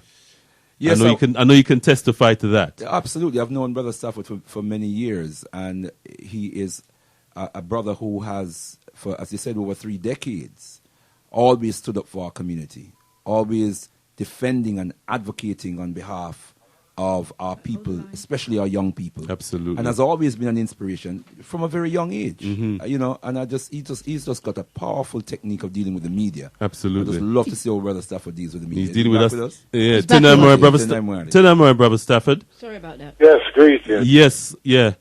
Right. So our brother Shakaral, you said you got that question about challenging the court. Yeah, sorry. Before the line went dead. What I was saying is that the institutions that are supposed to be set up to create this framework of accountability, those institutions have to be held to account also.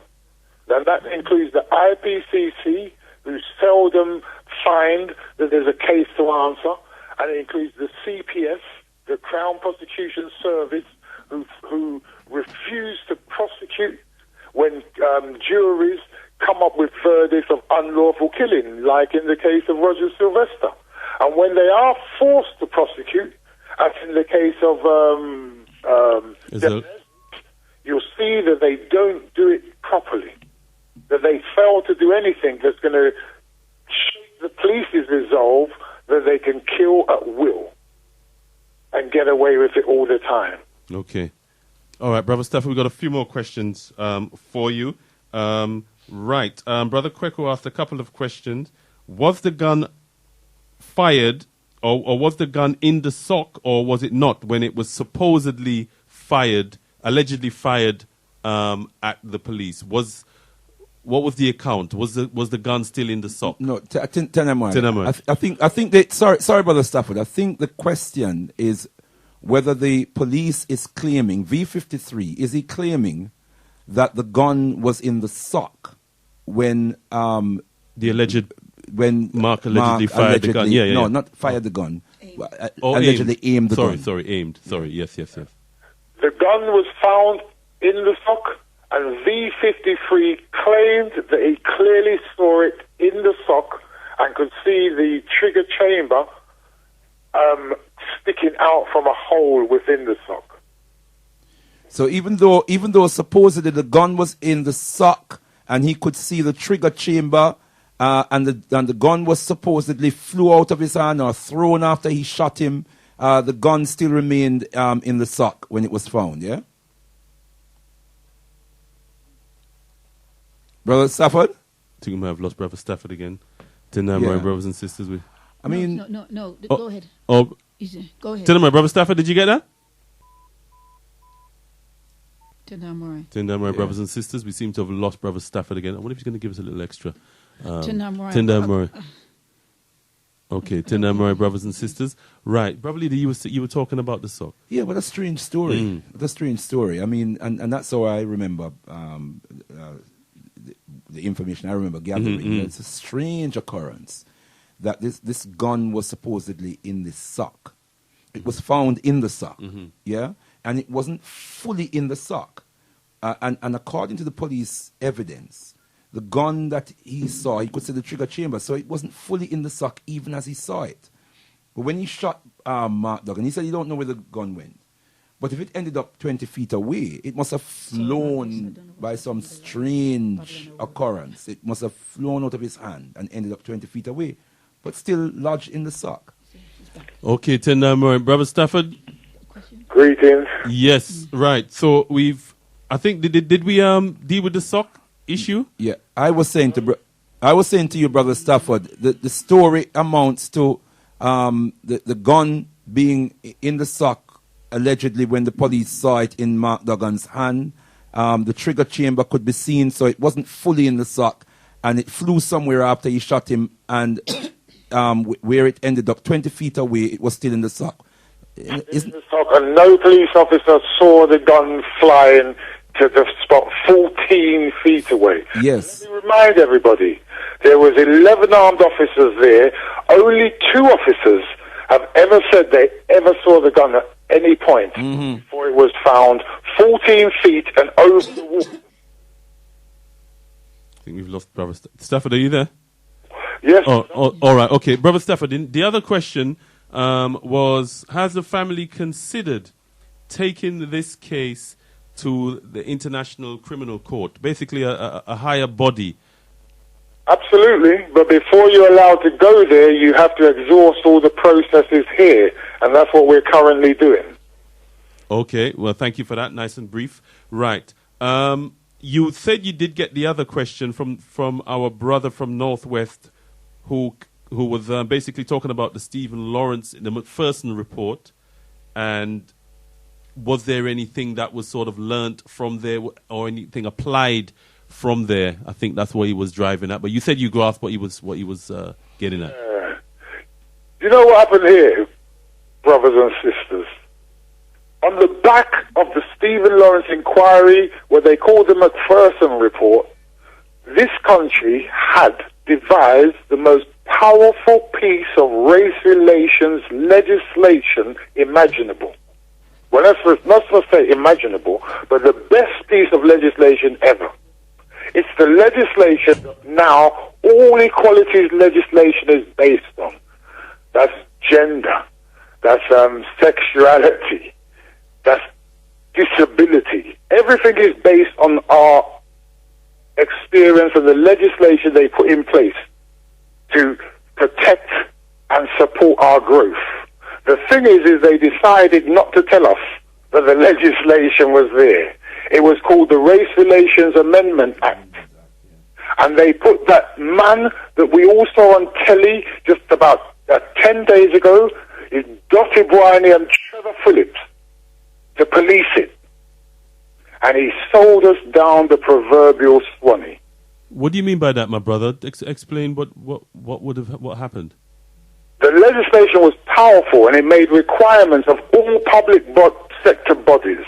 The legislation said, before it said, if Stafford Scott comes to you, don't discriminate against him. Mm-hmm. Now it says, don't wait for Stafford to come to you, go and find him. Right. Find out what his needs are. You're not allowed to spend a penny unless you can explain how that will help race relations in the future. They put in powerful legislation. And Trevor Phillips, who was at the CRE, did some deal where he got the job at the Equalities and Human Rights Commission. The thing was, if you ran one of the commissions, you couldn't get that big job. Somehow he got that big job. And I believe it's because he did a deal not to have a standing committee on race equality. He had a standing committee on disability. He had a standing committee on sexuality. And that's why you see those groups have gone farther in achieving equality in this country than we can hope for. Okay, well, we appreciate that those are your views in relation to Trevor Phillips. And we appreciate why you're saying that, because, as you said, everything is laid down for other groups, so to speak. It's not just my views. He was caught. After he decided not to have the standing committee, they gave him the job because he was a punk. And then he was caught giving millions of pounds to some of his friends from the CRE to investigate some of the race equality stuff. It was money down the drain. I repeat, Trevor Phillips sold out race equality and race relations in this country for many, many decades to come. Give thanks for that, my brother. Right, there was a couple of text questions, Sister Kai, that we want to get to you, Brother Stafford. I hope you can. Okay, I thought right, yeah, okay. This was so one of the question was are the black police, are the police black or white? And that was one of the questions. And let me get the other one in so you can just answer it all one time. I guess that's has he ever spoken? He has never spoken publicly. You're talking about the taxi driver. Has he? I have never heard any quotes from him in the press. I think that was the main ones. Did you get that, Brother Stafford? Yeah, I got that. And there's one other. Sorry, there's one other. Sorry, he just phoned in. He said, "We know that the police are racist. The police are racist. Can there be honest but mistaken belief?" I didn't get that point by the time I sat down. Okay. So I don't know if Stafford. Let's deal with the first two. The racial makeup of the police officer. I guess you mean V53. No, they said the police in general. What were they? All right. The police in general. Let me just say that CO19 is an elite police squad. Okay. So that tells you the makeup of CO19. 99.9% white. Okay, that's They're the ones who shot Mark Duggan. The taxi driver, a Muslim brother, I think from Somalia, has always said that Mark Duggan did not deserve to be shot. On the night of the shooting, when the police offered him security, protection from the gangs, he told them, I need protection from the police. Right.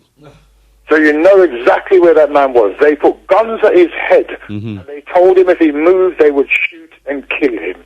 He is not a supporter of the police. And let me just say this, folks. Of all the independent witnesses that was called to the inquest, and there must have been at least 15, 20 of them, not one of them supported the police's evidence. We had women who came there, white women, who came there and said she saw a police officer go into the minicab and come out with something as if he found gold. We had photographers saying, I saw them in the bushes. I'm a photographer. I could tell from their body language they're looking at where to place the gun. And then lo and behold, that's where the gun was found. We had photographers who were sent to photograph the gun, and the gun hadn't been found yet. Sorry, officers were told, go over there and protect the gun. And when they arrived, the gun wasn't there yet. The gun was never photographed in situ until night time. And let's remember, this is the 4th of August, 6 p.m. It's summer. These are all the facts that people need to know. What went on in the inquest has never properly been told to people outside of the inquest. In terms of honest but mistaken belief, I say this again. If I see you put your hand in your pocket, if you've said something rough to me and you put your hand in your pocket, I'm going to deal with you because I'm going to believe, honestly, that you've gone in your pocket to get something. But if I say I see you take out a gun and everything slows down into freeze frame because it's a terrifying moment, then I can't later on go back to say it was honestly held belief when I just told you it was an absolutely held belief. Well, the man is obviously, Brother Stafford, I'm suggesting that that V53 is obviously a pathological liar, or he has some mental illness and he was hallucinating in that moment. Has he been, you know, if he's been psychiatrically checked at all? Well, that's scary because he's still out there with his gun, brother. Uh-oh. Brother Stafford, you heard the story of the plane crash, the German right. pilot. Just going back to our questioner, is there anything on record in terms of quote by the actual taxi driver? You mean in terms of his testimony? In terms of his testimony. In the public arena, like in any newspapers or anything quoting him? Is it just from the... If you Google Mark Duggan inquest, it will take you to the inquest site. Right. There is the transcripts and testimony of every single... No, I think... available on that. Yeah, I think what is being... The minicab driver's testimony. No, I think that what is being asked is, has he done any other public interviews, newspaper, etc., radio, or anything? I think that's what I'll call. Aware of, he didn't. It's not something he wanted to be involved in. Right. Always been solid about what he has said. Okay, we just wanted to clarify that because that was a specific question that I'll call. We have a texter from Burning All Illusion. It says, "How do we get in touch with Stafford Scott?" Via the monitoring group. Is there a... Google the monitoring group, the website will come up. I have a section called Tottenham Rights. And can I tell everybody that the family of Mark Duggan will be hosting a meeting in Tottenham on the 24th of April at North London Community House, which is Moorfield Road, N17 6PY. That's the 24th of April at 7 p.m. We'll be telling everybody exactly what we've found out, exactly what we know, and exactly what we're doing next. But don't believe for a second that incredible waste of paper IPCC report is going to slow down our campaign, because it's absolutely not. Just in terms of your campaign, my brother, you said you were going to, you did. Yeah, you were gonna have an appeal. What? We we are going to demand a public inquiry. Public inquiry, that's it. Sorry. Based on the information that came out in the Mail on Sunday, based on us now knowing that 2 officers from Hackney who were involved in the investigation a week before Duggan was shot, now we know that they're being disciplined, we will be calling for a public inquiry into the relationship between Trident and the supplier of the gun. And we will be asking questions about Trident's tactics to maintain their targets. We'll be asking why it is that Trident closed down pretty quickly after all of this information started to become known. Do you need community support for that? Absolutely, my brother. Absolutely. And this is where I have an issue with my community. We can come out when it's emotional times. We can come out and get vexed and bond the players down. But we can't come up and stand when we want to be in the face of the system, letting the system know that we're not going to accept their chagrin. Right. So how can the community engage with you in relation to your campaign for a public inquiry? Well, we will be starting a change.org petition that we'll be putting out electronically, and we ask that when people see that, they sign it and they pass it to their brethren to get it signed. We ask people to come to our public meetings, and we will be taking this to the streets. We just will be waiting until our public meeting on the 24th of April to tell people the direction that we'll be heading next. Okay. But I know it's far from some of your listeners' homes, but sometimes we have to make some sacrifices if we want to see changes in the system. Definitely. But my brother, our Galaxy listeners are a vibrant bunch, and I know many of them will be there to support this particular initiative. Absolutely. Many of them were moved by what they were hearing from you this evening. And Brother Stafford, we give thanks. We give thanks for your slight extension as well, but we want to give thanks for you, continuing to keep the fire burning. Brothers and sisters probably are not even aware of you yourself have been on the receiving end of police brutality yourself. I got arrested about 3 months ago, my brother. Really? Go on, my brother, go. Just defending a woman on the street, a white man was going to attack her. And when the police come, they bend me up and put handcuff on me. And when the woman put the camera on the police woman and explained what happened, she decided to arrest the other man. So the woman said, yeah, but why have you got him handcuffed? She looked at me and she said, yeah, because he's bigger than me. And by the time I got to the station, she's talking about big, stocky black man. I don't believe a man don't go for it. I go for it. But we have to stand up, Not for ourselves alone, but for the next generation that is coming. We have to come together and stand together. That's what Garvey tells us, my brother. Regardless of which environment we're in. And if we can't create things for ourselves, we've got to hold the system to account. We've got to fill the system too. I pay my taxes. Right. Okay. Brother Stafford, we give thanks and praises for your contribution. And definitely opportunity, my brothers. And definitely we're going to keep our community updated about the campaign and also the meeting on the 24th of April, the monitoring group. We will keep our brothers and sisters up to speed. Tendamari, give thanks, Brother Stafford. Give thanks, my brother. Yeah, Tendamari. Tendamari. We have Brother Mali on the line. The numbers to call are 07538 005634 or 07983 852 952.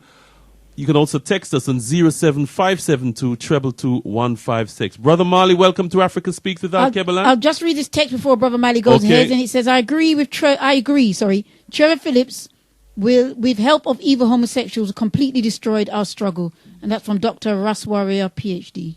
Okay, Tenamori, Dr. Russ Warrior, PhD. Tenamori, Brother Mali, are you there? I am here. Right. My brother, you've heard our brother Stafford Scott this evening. What is your view on this? Well, my view on it is that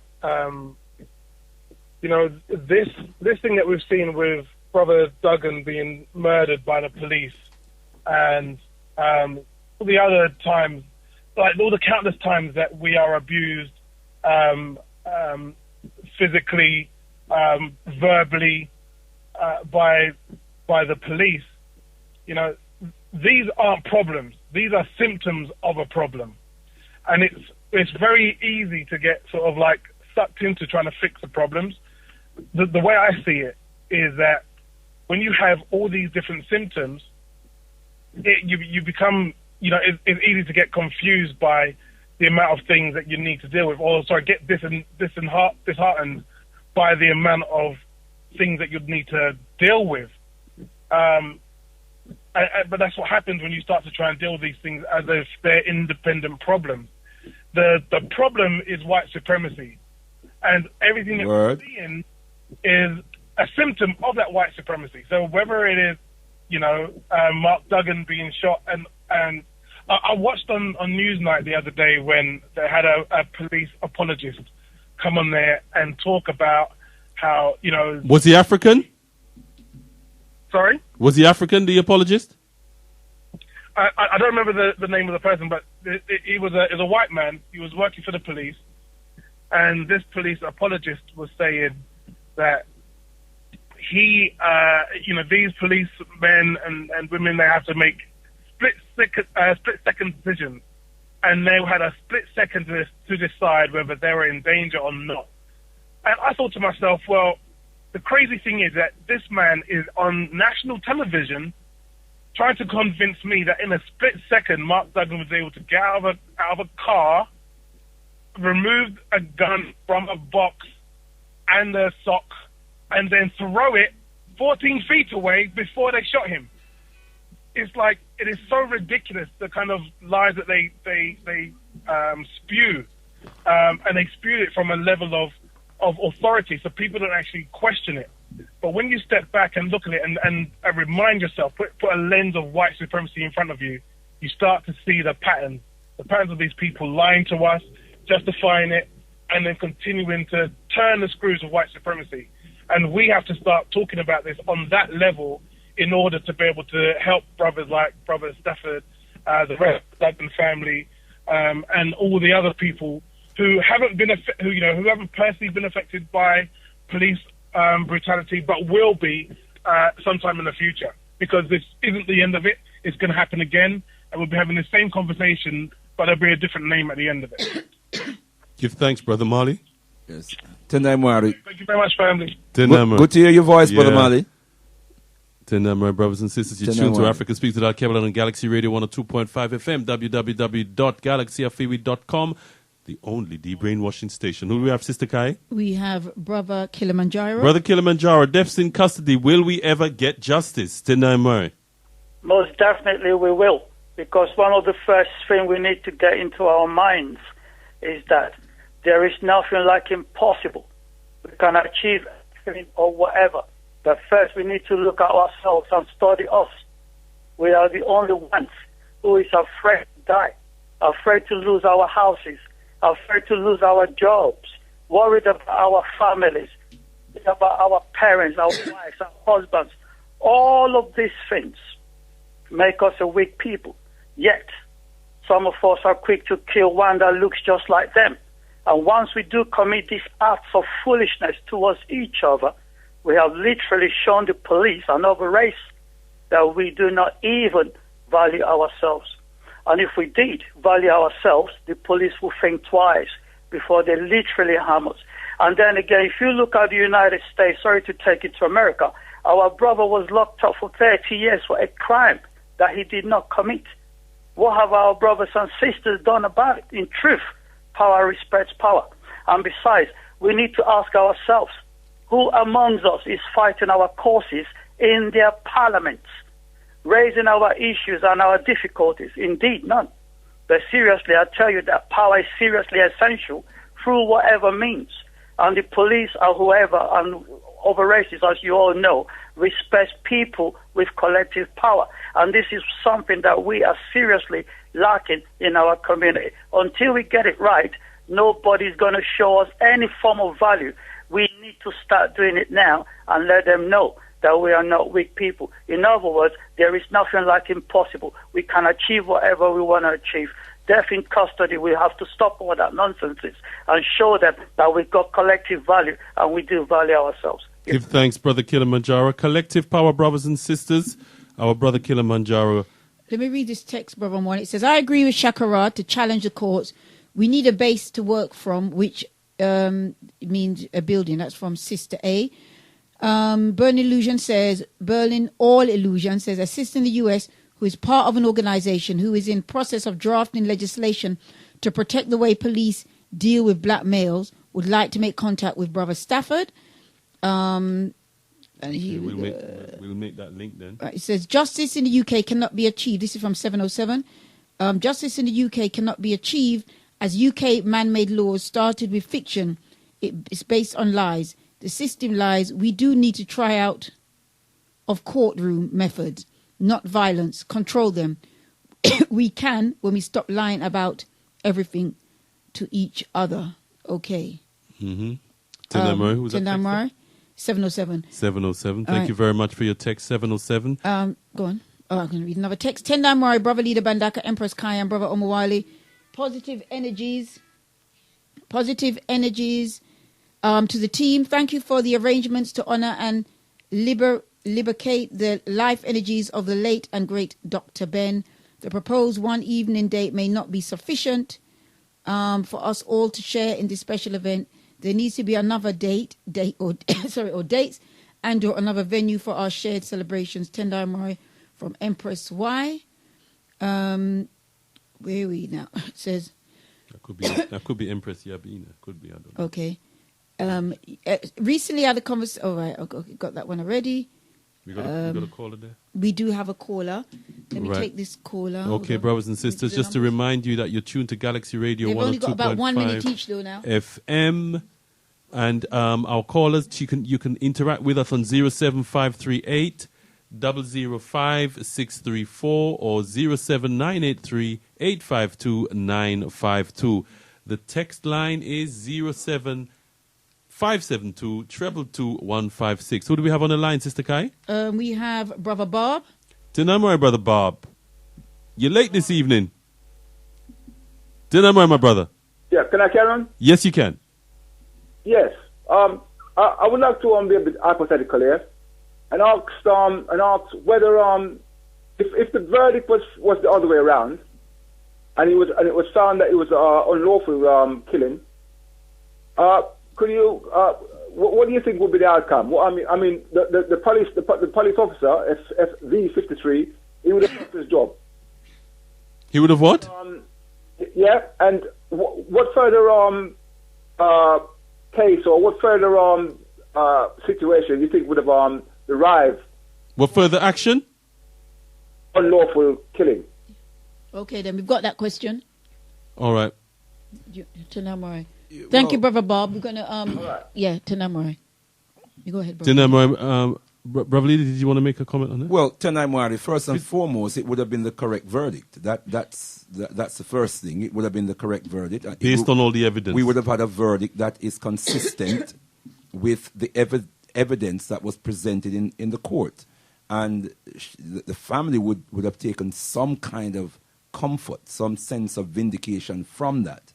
As far as the fate of the police is concerned, well, we have had situations where unlawful killing has been found on the part of the police, but then no action is taken, not even disciplinary action, let alone prosecution. Golden handshake. Against the police. You know, they're usually protected, as has already been said, protected by a system. So, you know, I mean, there's not much more to say on that. It's okay. I've got a couple of texts. Tenamori, my sister, go ahead. It says, Berlin All Illusion says, we need to attack the legislation. White supremacy is an illusion. White people are not supreme, therefore cannot practice supremacy.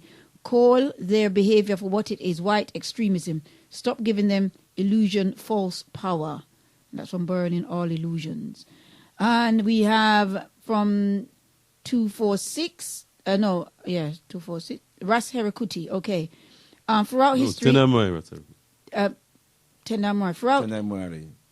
Throughout history, it has been the inaction of those who could have acted, the indifference of those who should have known better, the silence of the voice of justice when it mattered most. That has made it possible for evil to triumph. Ali Selassie, that's the words of the most eminent prophet. Jah Rastafari. Ras Herakuti, Birmingham Strong.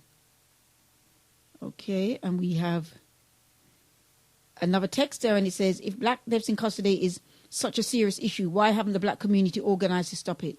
Do we only get involved when we are affected personally and the police kill one of our family members? And that's from the texter didn't give a name. Right. There is one more texter, but go ahead, Brother Mwani. Yeah, Tenamori, that's an interesting question, Brother Leader, that last question there about people only get involved when it's their family. When it's their family. I mean, there's been a number of campaigns about the various different brothers who, in particular, brothers who have lost their lives at the hands of the police. Well, I mean, I think there is a reality whereby too many of our people are not politically engaged enough.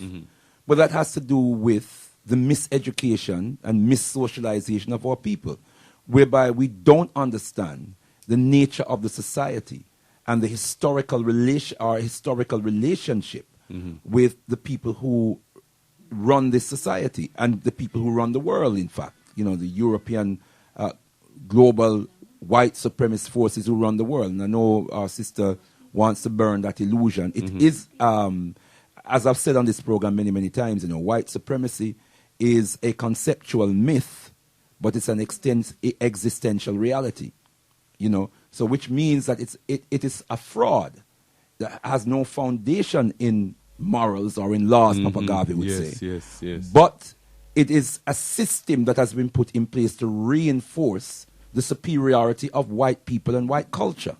Now, you can't just burn the illusion in terms of burning the myth in our minds. If you really want to, destroy the illusion, then we have to build a power base as a people, or power bases as a people, that can tear down the power system of global white supremacy. So it's, you know, we can't just semantically end white supremacy by saying we burn the illusion. We really have to go after the system. Absolutely. You know, and we can only do that by building up our own power structure. Okay, Tenamwa, we're going to have to... Tendai I didn't get the name of this caller, but you got literally 1 minute. Please go ahead. Yeah, more black people kill more black people all over the world than white people kill black people. That's a fact. Okay, Tenamwa. Okay, right. and more white people kill white people all over the world, and more white people kill white people all over the world, and more Asian people kill Asian people all over the world, and more Chinese people kill Chinese people all over the world. That is a sociological fact. What is the point that you're trying to make? Yeah, he's gone. Tenamrai, we have another text. Why don't we totally overlook Babylon and hold an African People's Tribunal looking into all incidents of black deaths in custody? Why is Babylon's system giving justice so important? Right. And we have another texter here. Oh dear. Okay. We had another texter here, but go ahead. All right, Tenamari, our subject matter, brothers and sisters, deaths in custody. Will we ever get justice? Tenamari, go ahead. The lines are closed now, brothers and sisters. We're going to have to take some closing words from our spiritual leader of the Alkebu-Lan Revivalist movement and ambassador to the UNIAACL, Papa Garvey's movement in the UK. Brother Leader Bandaka, very important discussion this evening. Yes, very, very important. And I really want to thank our beloved brother Stafford Scott for coming on to the show this evening and giving us that insight into the nuances of the Mark Duggan case. And I hope brothers and sisters were listening very, very clearly and understand very clearly that Mark Duggan did not have a gun in his possession when he exited that taxi, and therefore gave the police officer V53 no justification for opening fire on him and taking his life. There was no justification in law, and the jury found that Mark Duggan did not have a gun. As regards to the gun in the box, no evidence was presented in open court to corroborate as a fact that there was a gun in the box. That box was in the taxi cab, which the police moved from the crime scene, which was an act of irregularity, apparently authorized by the IPCC. In other words, they tampered with the evidence, and that in the game is called contamination of evidence. They should the crime scene should have remained unaltered until the necessary forensic evidence or forensic investigation was done before anything was removed from that crime scene. All of the evidence should have been preserved. Nothing should have been removed until everything had been subjected to the proper forensic procedures. That was removed, and there is not a legal procedural justification that has been given for that. These are the facts, brothers and sisters, and not the propaganda that we as African people must address ourselves to. The myth also that Mark Duggan had a criminal record as long as his arm is something else that we need to also, a myth that we also need to destroy. Let me just digress a moment from the Mark Duggan case, because I really want to deal with this thing about black on black crime. Mm-hmm. Because every time we talk about the way the state is killing our people through its institutions like the police force or mental health services, etc., someone always raises this issue about black on black crime. It's funny when we're talking about black on black crime, so-called black on black crime, and it's, you know, strangely enough, there's no such thing called white on white crime, brown on brown crime, yellow on yellow crime. So even that terminology we have to really, really examine. But when we're talking about so-called black on black crimes, nobody calls up and says, but what about the state when the state's killing us, or when racists are killing our people? Nobody calls up and says anything about that. But it's important, you know, that we make a proper systems analysis even of what we call black on black crime. One of our greatest behavioral scientists, psychosocial scientists, the late Amos Wilson, wrote a book entitled Black on Black Crimes, or Black on Black Violence. Black self-annihilation in the service of white domination. Black self-annihilation in the service of white domination. Mama Frances Cress Welsing says, a great psychologist, African psychologist, says if you don't understand white supremacy, what it is and how it affects you, then everything else that you think you understand will only confuse you. So we have to put so-called black on black crime within the context of this society in which we live, yeah, and do a systems analysis of how black on black crime comes about, yeah, the tendency of our youngsters to turn on each other in the way that they do. And if we do a proper systems analysis, we will find that it has its roots in the same white supremacy system. Now, time doesn't allow to really, unfortunately, but it's a subject that we have to this out this evening. No, we're going to have to do it. We're going to have to do it. It's a very important subject matter. For example, and I'll just give a quick example. Diane Abbott MP has been on the television, has spoken publicly about her concern when she had, in the early days, when she just shortly after she became MP of Hackney, about young people carrying guns in the area as a fashion accessory. When she brought that to the attention of the superintendent of police, his response was, well, as long as they're not using it on my men, it's not my problem. Imagine that. And she said she was shocked at that response. As long as they're not using it on... And then a few years later, this was in 1990, I think she said, she raised this with the superintendent. In 1993, Stoke Newington Police Station was busted. And it was found that various police officers, including very senior police officers, were running crime rackets, drug rackets. Was that Jackpot Operation? Operation Jackpot, Stoke Newington Police Station, 1993, where they had inveigled youngsters in our community and engaged them in crime. That is this is definitely a subject that we We have heard to the evidence of the information that we got from Brother Stafford this evening. Kevin Hutchinson Foster, where the Mail on Sunday is reporting or putting articles out now, speculating or stating that Kevin Hutchinson Foster was an agent of the state or an informer, a police informer.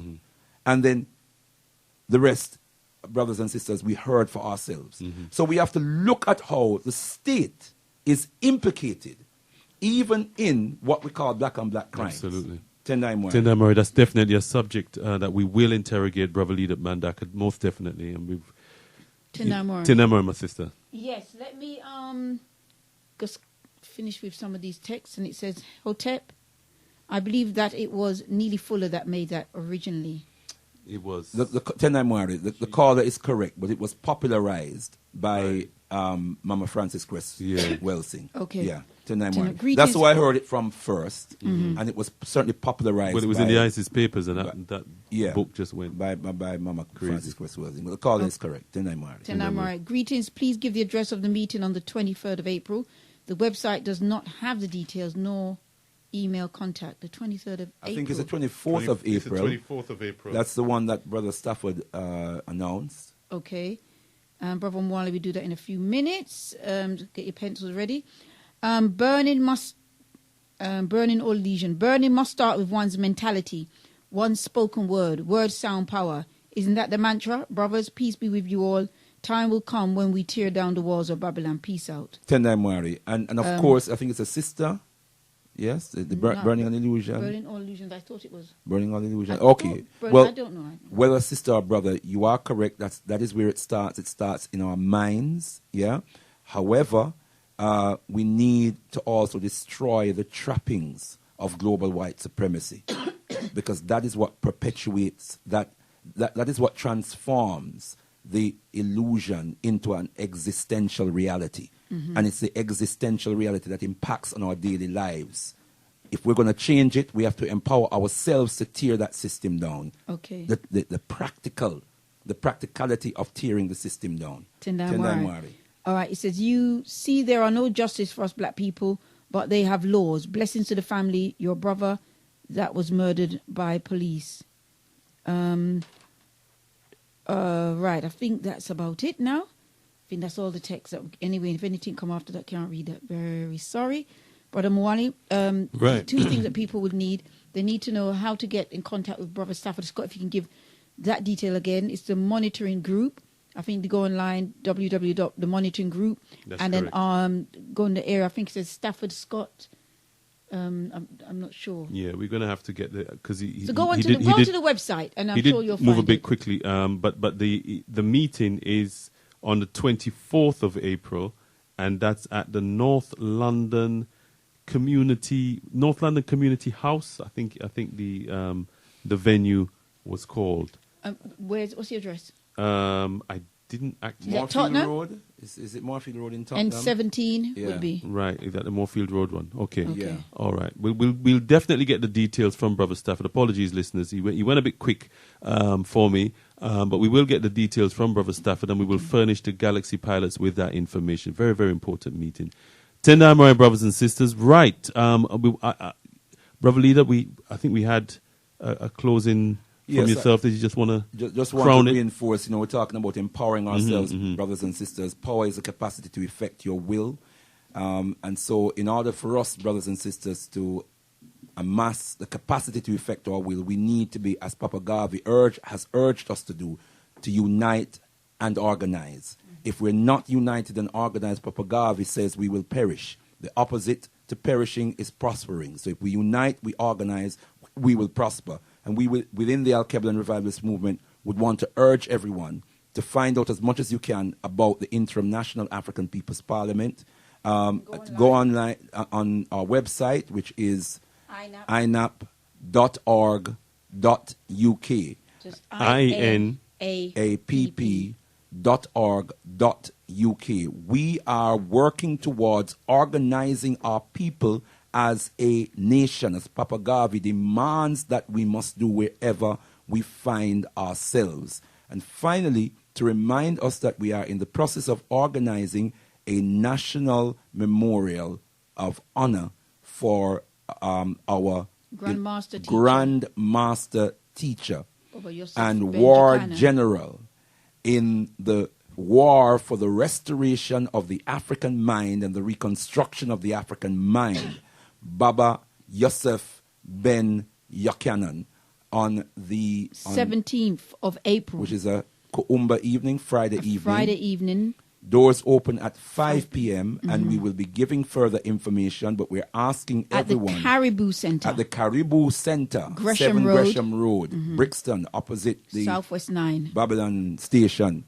Brothers and sisters, we want to urge you to put that date in your diaries so that Africa UK will register on that day that we came out in our numbers to give due honor and due respect to a great father of our nation who served us for, I am sure, some 80-odd years in the 96 years of his life, because he came on Liberation Road very, very young, a man who met Papa Garvey in the flesh and can tell you some stories about the great and most eminent prophet and king. So I close with the words of the most eminent prophet and king, His Excellency Marcus Messiah Garvey. Unite, organize now or perish. Rise, you mighty African people, for you can accomplish whatever you will. Rumbidzo kunamwari Africa. To the God of Africa be the glory. Tendai Mwari. Tendai Mwari, brother leader. Tendai Mwari, brothers and sisters. This has been Africa Speaks with Alkebu-Lan and Galaxy Radio 102.5 FM, www.galaxyfreeway.com. Thanks and praises goes out to Mwari Nyakusika, God the creator of the universe, through the spirits of Mzumukuru, our great ancestors. We want to give thanks to the Galaxy management for their tremendous commitment to the cause of our people, for bringing this institution to us. Thanks also goes out to Brother Stafford Scott, our guest this evening, enlightening and uplifting us. Thanks also to Brother Olatunji Heru, whose excellent work in bringing this program together. We thank you, my brother, for your consistent and diligent work. Thanks to my co-host, Sister Kai Awagadao Mbandaka, who I need to say, brothers and sisters, has been awarded numerous awards over this weekend. We didn't even get a chance to speak about Sister Kai Awagadao Mbandaka. If we can beg the indulge, if we can indulge the management for just another 30 seconds, just to let our listeners know that Sister Kai Awagadao Mbandaka has been awarded what, brother leader? Well, she was given an award by the Nation of Islam for her activism, for her community activism, and what was also on Imani Day, Saturday gone, and she was also given an award by Powersis for a lifetime achievement. That was the award. event we were speaking about prior to. That's right. Yeah, last week. Last week, a lifetime achievement award, which is recognizing the longevity of our sister on Liberation Road. And we know Sister Kai is a well-known sister in our community who has been on Liberation Road since she was a teenager. Right. You know, and has served our community very, very well. And I want to say that is why I grew in love with Sister Kai, and that's why I married Sister Kai, because, why are you looking at me like that, Brother Mwale? We're on radio, brother leader. We're on radio, so that could have slid. Well, that's part of, the de-brainwashing process, is it not? And okay. That's the ethos. I'm sure we don't want to extend the generosity of the management too much, bro. Great institution, the only de-brainwashing station, and as one that was seeking to de-brainwash oneself, to see a sister so powerful in mind and in spirit, the African spirit in me just connected, and. You want me to carry on, my brother? But I just want to give thanks and praises to Mwari Mazumukur for this great woman and the wonderful work that she has done in our community to empower our people, to raise our people's consciousness, and to organize our people for liberation. She is a fantastic person in so many ways, and we give thanks and praise. I think we should just hail her. And before we hail her, Brother Leader, we also need to mention as well, Sister Kai ministered to our people on Kuumba evening as well at our Nomo. Oh, yes. And that was a excellent is the word message on Mama Claudia Jones, the legacy of Mama Claudia Jones. It really moved the gathered strong. Tendai Mwari. Very well researched. Very well researched, and the analysis was extremely powerful. There was a lot of sisters left very inspired from that evening. So that's another basis. To our sisters.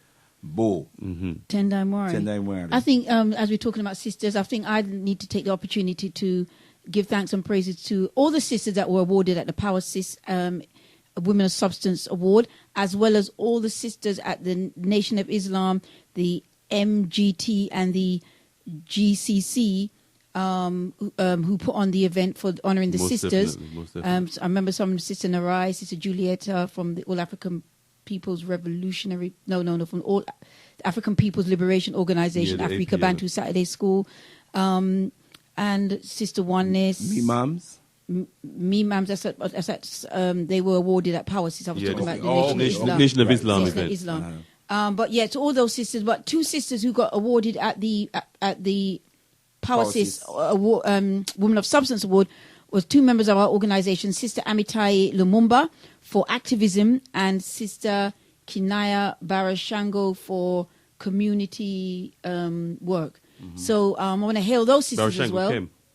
Barashango Kem for community work. So I want to hail those sisters as well. Hail them. And Me-Mams also got an award, didn't they? Me-Mams. The organization, Me-Mams. Yeah, got award for business and community. Sister Cheryl Phoenix. Yes, she got awards for a number of different areas in business and activism and prestigious award. Tendai Mwari. And just quickly mention the two men who were given Men of Substance yes, Awards. Indeed, yes. Brother Menelik Shabazz, great filmmaker in our community, and the Baba Reverend Huey Andrew. And I was honored to introduce him. And Brother Shakara. And Brother Shakara. For Young Men Award. Activist Award. Yeah, that was a new award. Wonderful event. Tendai Mwari. Tendai Mwari, my sister. Tendai Mwari, brothers and sisters. This was a Galaxy Radio. It still is Galaxy Radio, but it was Africa Speaks with Alkebu-Lan. And a blessed end of Sabbath, a blessed weekend. Tendai Mwari.